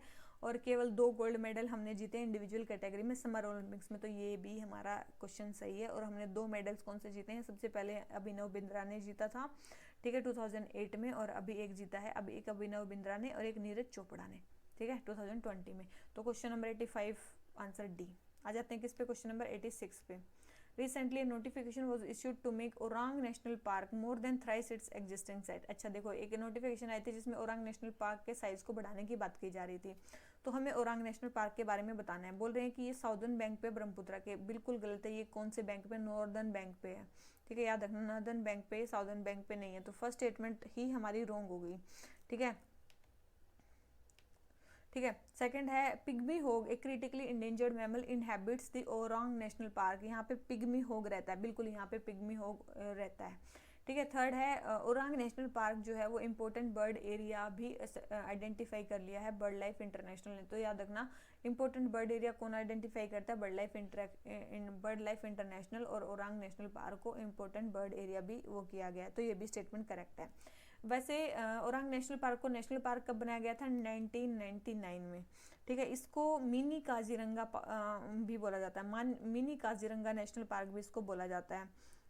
यहाँ से मेनली 3 रिवर इस पार्क को बॉर्डर करती हैं, 3 रिवर इस पार्क को बॉर्डर करती है, कौन कौन सी, एक था पंचनुई, ठीक है, एक था पंचनुई रिवर, एक है हमारी बेलसिरी रिवर, कौन सी, पंचनुई, एक बेलसिरी, एक है धानसिरी, कौन सी, धानसिरी। तो ये 3 रिवर हैं जो मेनली, एक तो है पंचनुई, एक बेलसरी, एक है धानसिरी, ये 3 रिवर्स हैं जो मेनली इसको बाउंड्री करती हैं और फिर बाद में ब्रह्मपुत्रा को ज्वाइन कर लेती हैं। और ये टाइगर रिजर्व भी है, 49th टाइगर रिजर्व बना था इंडिया का, कौन सा, 49 टाइगर रिजर्व बना था इंडिया का, ठीक है। और अगर बस यही सारी चीज़ें किसके बारे में, ओरांग नेशनल पार्क के बारे में। सेकंड थर्ड स्टेटमेंट करेक्ट है, फर्स्ट स्टेटमेंट रॉन्ग है, तो हमारा आंसर क्या आ गया, सी। अब आ जाते हैं किस पे, क्वेश्चन नंबर 80, अरे भाई कहाँ जा रहे हैं हम, 87 पे आ जाते हैं। हमें बताना बर्लिन जो डिक्लेरेशन हुआ डिजिटल सोसाइटी पे, वैल्यू बेस्ड डिजिटल गवर्नमेंट पे, ये किसका इनिशिएटिव है, तो याद रखना ये किसका, यूरोपियन यूनियन का इनिशिएटिव है, ठीक है। मेनली डिजिटल राइट्स के लिए, प्रिंसिपल्स के लिए मेनली ये हुआ था, ठीक है। और बस यही चीज़ आपको ध्यान रखनी है, किसके ऊपर बेस है ये, 2017 में एक टालिन डिक्लेरेशन हुआ था ई गवर्नेंस पे, टालिन डिक्लेरेशन हुआ था ई गवर्नेंस पे, मेनली उसके ऊपर ये बेस है, ठीक है। तो ये चीज़ ध्यान रखनी है। तो क्वेश्चन नंबर 87 हो गया, इसका आंसर बी। आ जाते हैं क्वेश्चन नंबर 88 पे। कॉन्स्टिट्यूएंट असेंबली के बारे में हमें बताना है। Constituent assembly, Mahatma Gandhi was not member of constituent assembly, Mahatma Gandhi constituent assembly के मेंबर नहीं थे, बिल्कुल सही स्टेटमेंट है, वो मेंबर थे ही नहीं। फिर है हमारा कि separate electorate practice was not followed in its election, वहाँ पे जो थी सेपरेट इलेक्टोरेट की जो वो है वो नहीं फॉलो की गई थी, सेपरेट इलेक्टोरेट की जो प्रोसेस है वो वहाँ पे नहीं फॉलो की गई थी, तो ऐसा नहीं है, वहाँ पे फॉलो की गई थी सेपरेट इलेक्टोरेट की। थर्ड है it functioned as first parliament of country, बिल्कुल इसने as a first parliament of the country follow किया था, तो first and third statement correct होगी, हमारी सेकंड स्टेटमेंट रॉन्ग है। और मेनली यहाँ पे जो सेपरेट इलेक्टोरल प्रैक्टिस भी फॉलो हुई थी और दूसरी चीज़ यहाँ पे सिंगल ट्रांसफरेबल वोट फॉलो हुआ था, प्रोपोर्शनल रिप्रेजेंटेशन फॉलो हुआ था। कब बनी थी ये? 1946 में बनी थी। आइडिया किसने दिया था कॉन्स्टिट्यूशन असेंबली का? एम एन रॉय ने दिया था। कब दिया था? 1934 में दिया था। और उसके बाद 1935 में कांग्रेस ने अपनी ऑफिशियल डिमांड में कॉन्स्टिट्यूशन असेंबली को रख दिया था। ठीक है, तो ये कुछ क्वेश्चन आ जाते हैं क्वेश्चन नंबर 89 पे। डीपीएसपी के बारे में बताना है। They aim at establishing political democracy. देखो मैंने आपको बताया था डीपीएसपी जो हमें सोशियो इकोनॉमिक डेमोक्रेसी प्रोवाइड करते हैं। कौन सी? Socio economic democracy. ठीक है, और पॉलिटिकल डेमोक्रेसी में कौन प्रोवाइड करता है? Fundamental rights. और इसके अलावा जो डीपीएसपी है वो हमें मोरल और पॉलिटिकल सैंक्शंस प्रोवाइड करती हैं। कौन से? Moral and political sanction. ध्यान रखना डीपीएसपी के बारे में। तो ये पॉलिटिकल डेमोक्रेसी नहीं, सोशियो इकोनॉमिक डेमोक्रेसी प्रोवाइड करती हैं। सेकेंड है, they are not automatically enforced and require legislation for their implementation. बिल्कुल, इनको अगर इम्प्लीमेंट करना है तो आपको क्या चाहिए? इसमें लेजिस्लेशन चाहिए। तो ये स्टेटमेंट हमारी करेक्ट है। फर्स्ट स्टेटमेंट रॉन्ग है, सेकंड हमारी करेक्ट है, तो हमारा आंसर क्या हो गया? बी। ठीक है, और मेनली ये कहाँ से लिया गया है? डीपीएसपी मैंने बताया था इरीज कॉन्स्टिट्यूशन से लिया गया है। कहाँ से? इरीज कॉन्स्टिट्यूशन से लिया गया है। उसके बाद जो हमारा वो है फंडामेंटल ड्यूटी कहाँ से लिया गया है? यूएसएसआर से लिया गया है। कहाँ से कहाँ तक है? 36 से 51 के बीच में है। 3 में बटे हुए हैं। कौन से? एक तो थे सोशलिस्ट, एक थे गांधीयन, एक थे लिबरल। मैक्सिममली लास्ट वाले थे लिबरल। और जो गांधीयन थे वो कौन कौन से थे? Article 40, article 43, article 43B। ठीक है, उसके बाद 46, 47, 48 ये आर्टिकल्स थे गांधीयन आर्टिकल्स। और उसके बाद लेफ्ट जो 44, 45 और बच गए जितने लास्ट वाले 49, 50, 51, 48 ये सारे कौन से? लिबरल है। और उसके अलावा जो बच गए वो सारे क्या हैं? सोशलिस्ट हैं। ठीक है, मैंने सारे बताए थे आपको। कौन से कॉन्स्टिट्यूशनल अमेंडमेंट एक्ट में कौन से ऐड हुए थे ये भी आपको बताया था। तो ये 3 चीजें आप ध्यान रख लेना, आपको सारे डीपीएसपी अच्छे से हो जाएंगे। Question number 90, constitution of India provides for which of the following ways to acquire citizenship. Constitution of India में कौन कौन से तरीके बताए गए हैं सिटीजनशिप को एक्वायर करने के लिए? तो देखो कॉन्स्टिट्यूशन ऑफ इंडिया में कोई तरीका नहीं बताया गया है। याद रखना, कॉन्स्टिट्यूशन ऑफ इंडिया में कोई तरीका नहीं बताया गया है। कॉन्स्टिट्यूशन ऑफ इंडिया में केवल ये बताया गया है कि भाई मतलब जब कॉन्स्टिट्यूशन लागू हुआ तब सिटीजन ऑफ इंडिया कौन कौन बनेंगे, केवल ये प्रोवाइड किया गया। आर्टिकल 5 से लेके अगर आप 9 या 10 तक देखोगे तो केवल यही बताया गया है कि जब कॉन्स्टिट्यूशन लागू हुआ तो जब मतलब देश कॉन्स्टिट्यूशन लागू हुआ तब इंडिया के सिटीजन कौन कौन है। ठीक है, लेकिन उसके बाद किस पे छोड़ दिया गया? पार्लियामेंट पे छोड़ दिया गया कि पार्लियामेंट डिसाइड करेगी कौन सिटीजन होगा कौन नहीं होगा। और पार्लियामेंट ने एक एक्ट बनाया सिटीजनशिप अमेंडमेंट एक्ट 1955। उसके अकॉर्डिंग तरीके बताए कि बर्थ के थ्रू, डिसेंट के थ्रू, रजिस्ट्रेशन के थ्रू, इनके थ्रू आप क्या कर सकते हो? नेचुरलाइजेशन के थ्रू। इसके अलावा क्या है? नेचुरलाइजेशन के थ्रू या फिर इनकॉर्पोरेशन ऑफ टेरिटरी के थ्रू आप सिटीजनशिप एक्वायर कर सकते हो। ये किस में? बाद में ये प्रोवाइड किया गया। तो इसका आंसर हमारा क्या हो गया? डी। ठीक है, इसका आंसर हमारा क्या हो गया? डी।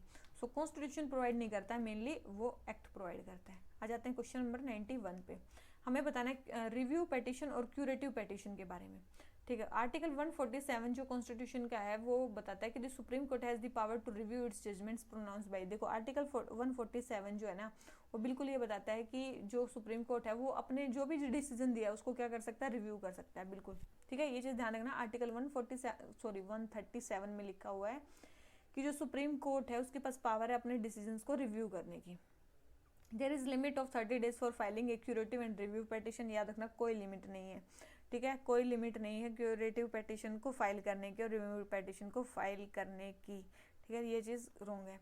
और फिर थर्ड है हमारा the concept of curative petition. वो जो क्यूरेटिव पेटिशन का केस आया वो आया अशोक हुरा वर्सेस अशोक हुरा के केस में। बिल्कुल ये थर्ड स्टेटमेंट हमारी करेक्ट है कि ये जो क्यूरेटिव पेटिशन का जो कंसेप्ट आया है ये रूपा अशोक हुरा और अशोक हुरा के केस में ही आया है। तो फर्स्ट एंड थर्ड स्टेटमेंट हमारी करेक्ट हैं और हमारी जो सेकंड स्टेटमेंट है वो हमारी रॉन्ग है। रिव्यू पेटिशन याद रखना सुप्रीम कोर्ट भी कर सकता है और हाई कोर्ट भी कर सकता है। ठीक है, और जिसके याद रखना क्यूरेटिव पिटीशन जो है ना, देखो रिव्यू पिटीशन तो और भी कॉन्स्टिट्यूशंस में है लेकिन जो क्यूरेटिव पिटीशन का केस है ये इंडिया के लिए स्पेसिफिक है, ये इंडियन स्पेसिफिक है, इंडिया का इनोवेशन है ये। ठीक है, लास्ट एंड फाइनल रेमेडी है ये किसी भी ग्रीवेंस को रिड्रेस करने की। ठीक है, ये भी किस आर्टिकल से सपोर्ट होता है? आर्टिकल 137 से इसको भी सपोर्ट किया जाता है। ठीक है। तो क्वेश्चन नंबर हमारा 91 हो गया कंप्लीट। आ जाते हैं 92 पे। 1833 के चार्टर एक्ट में क्या क्या हुआ था। देखो सबसे पहले 1833 के एक्ट में गवर्नर जनरल को वाइस रॉय, देखो वाइस रॉय नहीं बना था उस टाइम पे, गवर्नर जनरल ऑफ बंगाल को बनाया गया था गवर्नर जनरल ऑफ इंडिया। क्या बनाया गया था, गवर्नर जनरल ऑफ बंगाल को गवर्नर जनरल ऑफ इंडिया बनाया गया था। और उस टाइम पे कौन बने थे, बेंटिक बने थे। कौन बने थे, बेंटिक बने थे। सेकंड है, it made the east India company purely administrative body. यहाँ पे जो ईस्ट इंडिया कंपनी थी वो प्योरली एडमिनिस्ट्रेटिव बॉडी बन गई थी। तो ये स्टेटमेंट बिल्कुल सही है कि वो प्योरली एडमिनिस्ट्रेटिव बॉडी बन गई थी। थर्ड है, it separated legislative and executive function. देखो ये जो legislative and executive functions different किए थे, ये मेनली जो 1853 का एक्ट आया था ना उसमें अलग हुए थे। गवर्नर जनरल के लेजिस्लेटिव और एग्जीक्यूटिव फंक्शन सेपरेट हुए थे 1853 के एक्ट में, ना कि यहाँ पे। तो थर्ड स्टेटमेंट भी हमारी रॉन्ग होगी, तो हमारा आंसर केवल क्या आ गया, बी। ठीक है, बहुत इंपॉर्टेंट है ये। और यहाँ पे एक अटेम्प्ट किया गया था कि ओपन कंपटीशन लाया जाए। अब अटेम्प्ट किया था, केवल मैं अटेम्प्ट बोल रही हूँ, केवल ओपन कंपटीशन लाया जाए सिविल सर्विसेज के एग्जाम में। ठीक है, सिविल सर्वेंट्स के लिए ओपन कंपटीशन लाया जाए, यहाँ पे ये अटेम्प्ट किया गया था लाने का। तो क्वेश्चन नंबर 92 आंसर हो गया सी। आ जाते हैं 93 पे। लिबर्टी के बारे में बताना है। जो लिबर्टी का आइडिया वो हमने अमेरिका से लिया, बिल्कुल भी नहीं। लिबर्टी, इक्वालिटी, फ्रेटर्निटी कहाँ से लिए हैं, फ्रेंच कॉन्स्टिट्यूशन से लिए हैं। सेकेंड है, लिबर्टी जो है वो इंडिया में नेगेटिव नेचर की है प्रीएम्बल में, बिल्कुल भी नहीं। इंडिया में बोल रही हूँ, प्रीएम्बल में जो लिबर्टी है वो पॉजिटिव नेचर की इंडिया में। ठीक है, तो ध्यान रखना। तो दोनों स्टेटमेंट रॉन्ग होगी, तो आंसर क्या आ गया हमारा, डी। ठीक है, अब जाते हैं किस पे, क्वेश्चन नंबर 94 पे। हमें अमेंडमेंट के बारे में बताना है, अमेंडमेंट प्रोसीजर कॉन्स्टिट्यूशन के बारे में। Constitutional amendment bill must be introduced only in Lok Sabha. देखो कॉन्स्टिट्यूशनल अमेंडमेंट बिल मैंने बताया था आर्टिकल 368 के अकॉर्डिंग किसी भी हाउस में इंट्रोड्यूस किया जा सकता है, ऐसा नहीं है कि केवल लोकसभा में इंट्रोड्यूस किया जाएगा। सेकंड है, द ओरिजिनल कॉन्स्टिट्यूशन जो है वो बताता है कि mandatory assent by president to a constitutional amendment bill. बोल रहे हैं कि मैंडेटरी असेंट बताता है। ठीक है, याद रखना ओरिजिनल कॉन्स्टिट्यूशन में कोई मैंडेटरी असेंट नहीं था। याद रखना ओरिजिनल कॉन्स्टिट्यूशन में मैंडेटरी असेंट का प्रोविजन नहीं था, मैंडेटरी बनाया गया इसको 24th कॉन्स्टिट्यूशनल अमेंडमेंट एक्ट में। ध्यान रखना, इसको मैंडेटरी कब बनाया गया, 24th कॉन्स्टिट्यूशनल अमेंडमेंट में इसको मैंडेटरी बनाया गया, पहले ही ओरिजिनल कॉन्स्टिट्यूशन में मैंडेटरी नहीं था। तो सेकंड स्टेटमेंट रॉन्ग होगी, फर्स्ट भी रॉन्ग है, तो आंसर हमारा क्या आ गया, डी। ठीक है, तो अब आ जाते हैं किस पे, क्वेश्चन नंबर 95 पे। रिपब्लिक के बारे में बताना है। रिपब्लिक जो टर्म है वो हमारे कॉन्स्टिट्यूशन के बारे में क्या कहती है। ठीक है, सबसे पहले elected president is head of the state. बिल्कुल, इलेक्टेड प्रेसिडेंट क्या होंगे, हमारे हेड ऑफ द स्टेट होंगे, कोई मोनार्क वगैरह नहीं होंगे। सेकेंड है, गवर्नमेंट हैज अनलिमिटेड पावर। थोड़ी ना बोलता है कि मतलब गवर्नमेंट के पास कैसी पावर होगी, लिमिटेड पावर होगी, पीपल ऑफ इंडिया उसको लिमिट करेंगे। सेकंड स्टेटमेंट हमारी रॉन्ग होगी, सेकंड रॉन्ग होती है, डायरेक्ट आंसर आ गया हमारा। पॉलिटिकल सॉवरेनिटी वो कहाँ पे वेस्टेड है, पीपल में। ठीक है, तो दोनों first and third statement correct है, सेकंड स्टेटमेंट हमारी रॉन्ग है। और मेंस के लिए बहुत इंपॉर्टेंट है यार प्रीएम्बल। ठीक है, अच्छे से याद कर लेना जो जो वर्ड्स के मीनिंग्स है। ठीक है, जैसे कि sovereign, socialist, secular, democratic, Republic, ये सारों के मीनिंग क्या है। ठीक है, मतलब इनको आपको लिखना आना चाहिए। ठीक है, जो भी क्वेश्चंस प्रीएम्बल पे आए हैं आप एक काम करना, उनको अपने आप लिख के देखना। ठीक है, मेंस की प्रैक्टिस के लिए। तो क्वेश्चन नंबर 95 हो गया, 96 पे आ जाते हैं। कौन सी चीज़ सही नहीं है कॉन्स्टिट्यूएंट असेंबली के बारे में। सबसे पहले कौन सी चीज़ सही नहीं है पूछिए हमसे। ठीक है, कौन सी चीज़ सही नहीं है, तो एलिफेंट सिंबल अडॉप्ट किया गया था। अयंगर जो थे वो कॉन्स्टिट्यूएंट असेंबली के एडवाइजर थे। देखो बिल्कुल भी नहीं, यहाँ पे एडवाइजर कौन थे, BN राव। ठीक है, कौन थे, BN राव एडवाइजर थे। तो यही स्टेटमेंट रॉन्ग होगी हमारी, तो आंसर क्या आ गया, बी। ठीक है, यही स्टेटमेंट रॉन्ग होगी, तो यही स्टेटमेंट मतलब सही नहीं है। फिर SN मुखर्जी जो थे वो चीफ ड्राफ्ट्समैन थे कॉन्स्टिट्यूशन के, बिल्कुल थे। और ओरिजिनल वर्जन ऑफ कॉन्स्टिट्यूशन जो था मेनली डेकोरेट किया था शांति निकेतन ने, बिल्कुल। तो अब आ जाते हैं क्वेश्चन नंबर 97 पे। कॉलेजियम सिस्टम के बारे में बताना है, कब ओरिजिनेट हुई थी, 30 बोल रही हूँ, थर्ड जजेस केस में। किसमें, थर्ड जजेस केस में। It is mentioned in Indian constitution as method of, देखो कॉलेजियम सिस्टम मैंने बताया थर्ड जजेस केस में मतलब आई है। ठीक है, ये कंसेप्ट इमर्ज हुआ है, तो इंडियन कॉन्स्टिट्यूशन में तो मेंशन नहीं है। ठीक है, तो फर्स्ट स्टेटमेंट तो हमारी होगी रॉन्ग। सेकंड है, हाई कोर्ट जजेस are recommended by a collegium comprising this CJI and 2 senior most जजेस ऑफ सुप्रीम कोर्ट। देखो हाई कोर्ट का अगर जज आपको सेलेक्ट करना है तो आपको CJI तो चाहिए है। ठीक है, CJI तो चाहिए है, और आपको क्या बोलते हैं, CJI तो चाहिए है। उसके बाद कौन इनको इलेक्ट करेंगे, प्रेसिडेंट करेंगे। CGI से पूछ के करेंगे, ठीक है। साथ में याद रखना, ऐसा नहीं है कि सारे सुप्रीम कोर्ट के जज होंगे, साथ में गवर्नर ऑफ द स्टेट से पूछ के करेंगे, chief justice of high court से पूछ के करेंगे। तो ये chief justice of high court भी तो आएंगे अगर हाई कोर्ट के जजेस को अपॉइंट करना है, तो ये इस कलीजियम में का ये गलत है, ठीक है। तो 1 सेकेंड, ठीक है। तो ये दोनों ही स्टेटमेंट हमारे क्या है, रॉन्ग है। तो दोनों ही स्टेटमेंट रॉन्ग है, तो हमें बतानी है करेक्ट स्टेटमेंट। तो आंसर हमारा क्या हो गया, डी। अब जाते हैं किस पे, क्वेश्चन नंबर 98 पे। कौन सी चीज़ सही नहीं है स्ट्रेंथ ऑफ द जजेस के बारे में। स्ट्रेंथ ऑफ द जजेस के बारे में क्या चीज़ सही नहीं है। Strength of the supreme court जजेस can be increase by way of parliamentary legislation. देखो पार्लियामेंट्री लेजिस्लेशन से स्ट्रेंथ ऑफ सुप्रीम कोर्ट तो बढ़ाई जा सकती है, तो ये स्टेटमेंट तो हमारी क्या है, बिल्कुल सही है, ठीक है। ये स्टेटमेंट तो क्या है, हमारी सही है, बढ़ाई जा सकती है। सेकंड है कि there has been no fixed criteria for fixing the strength of जजेस ऑफ सुप्रीम कोर्ट। बिल्कुल कोई फिक्स्ड क्राइटेरिया नहीं है कि कैसे क्या बढ़ाई जाएगी। थर्ड है कि amendment of article 124 of Indian constitution is required to increase the strength of. देखो बिल्कुल भी नहीं, आर्टिकल 124 में ऐसा कुछ नहीं बताया गया है कि मतलब स्ट्रेंथ बढ़ाई जाएगी, उसमें कोई फिक्स्ड क्राइटेरिया है ही नहीं, तो ये स्टेटमेंट हमारी रॉन्ग होगी। फोर्थ है the original constitution provided for chief justice of India along with maximum 7 जजेस। बिल्कुल स्टार्टिंग में जब कॉन्स्टिट्यूशन बना तो केवल 8 जजेस थे, 1 चीफ जस्टिस और साथ में 7 अदर जजेस, ठीक है। अब कितनी स्ट्रेंथ हो गई, 33 हो गई अभी, ठीक है। 33 तक बढ़ा दी गई है सुप्रीम कोर्ट की स्ट्रेंथ को 2019 में जो अमेंडमेंट किया गया है उसके थ्रू, ठीक है। तो क्वेश्चन नंबर हो गया हमारा 98। आ जाते हैं 99 पे। हमें बताना है कौन सी स्टेट कब से कब तक बनी है, उनको क्रोनोलॉजी में लिखना। देखो यूपी कब बना, 1937 में, बहुत पहले बन गया था यूपी। तो आंध्र प्रदेश कब बना, 1953 में। हरियाणा कब बना, 1966 में। और इसके बाद नागालैंड कब बना, 1963 में। तो अगर आप क्रोनोलॉजी में रखोगे तो कैसे आएंगे, 1 2 4 3, ठीक है, 1 2 4 3। अब आ जाते हैं किस पे, क्वेश्चन नंबर 100 पे। हमें बताना है जजेस इंक्वायरी एक्ट। मैं बता चुकी हूँ आपको कैसे इनको हटाया जाता है रिमूवल से। सबसे पहले प्रिसाइडिंग ऑफिसर जो है वो अडप्ट भी कर सकते हैं मोशन को और रिफ्यूज़ भी कर सकते हैं, बिल्कुल।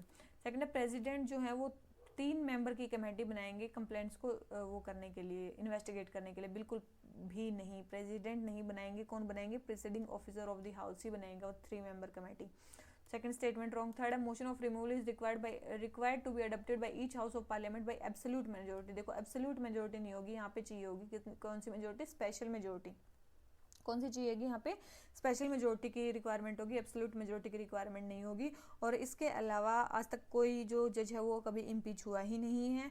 और ग्राउंड क्या है जजेस को रिमूव करने के लिए, प्रूव्ड मिसबिहेवियर और इनकैपेसिटी, ठीक है। तो क्या हो गया, फर्स्ट स्टेटमेंट करेक्ट है, सेकंड एंड थर्ड स्टेटमेंट हमारी रॉन्ग है।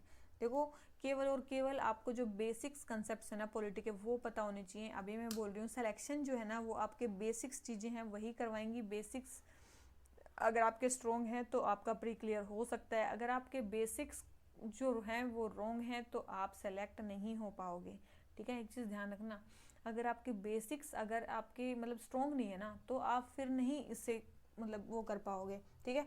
तो जैसे जैसे विज़न के टेस्ट आते रहेंगे वैसे वैसे हम इसका जो है एक्सप्लेनेशन देते रहेंगे। इसके बाद हम करवाएंगे इन्वायरमेंट, उसके बाद फिर इकोनॉमी, और ऐसे ऐसे सारे जितने भी अभी तक 9 से 10 टेस्ट ही आए हैं तो वो धीरे धीरे हम कंप्लीट करवा देंगे। तो चलिए इसी तरह आप इस सीरीज के साथ बने रहिए। अगर आपके 30+ क्वेश्चन ठीक हो रहे हैं तो 20 क्वेश्चन जो गलत हो रहे हैं ना उनमें जो बेसिक चीज़ें उसको बार बार रिवाइज करो, ठीक है। आप इस वीडियो के नीचे टाइम स्टैम्प भी डाल सकते हो ताकि आप उन्हीं क्वेश्चंस पे जाके दोबारा से देख लो कि मतलब आपका ही कमेंट नीचे मिल जाएगा कि आपने कौन कौन से क्वेश्चन उस टाइम पे गलत किए थे। तो आपके लिए वो चीज़ फ़ायदे में रहेगी, ठीक है। आपको बाद में पेपर के टाइम पे टाइम स्टैम्प डालने की ज़रूरत नहीं पड़ेगी। तो चलिए फिर इसी नोट पे आज का लेक्चर ख़त्म करते हैं। अगर आपको वीडियो थोड़ी सी भी अच्छी लगती है तो लाइक करना और चैनल को सब्सक्राइब करना मत भूलना, ठीक है। और थोड़ा अपने फ्रेंड्स में भी शेयर कर दिया करो, ठीक है। तो चलिए इसी नोट पे आज का लेक्चर ख़त्म करते हैं। Thank you very much, bye bye.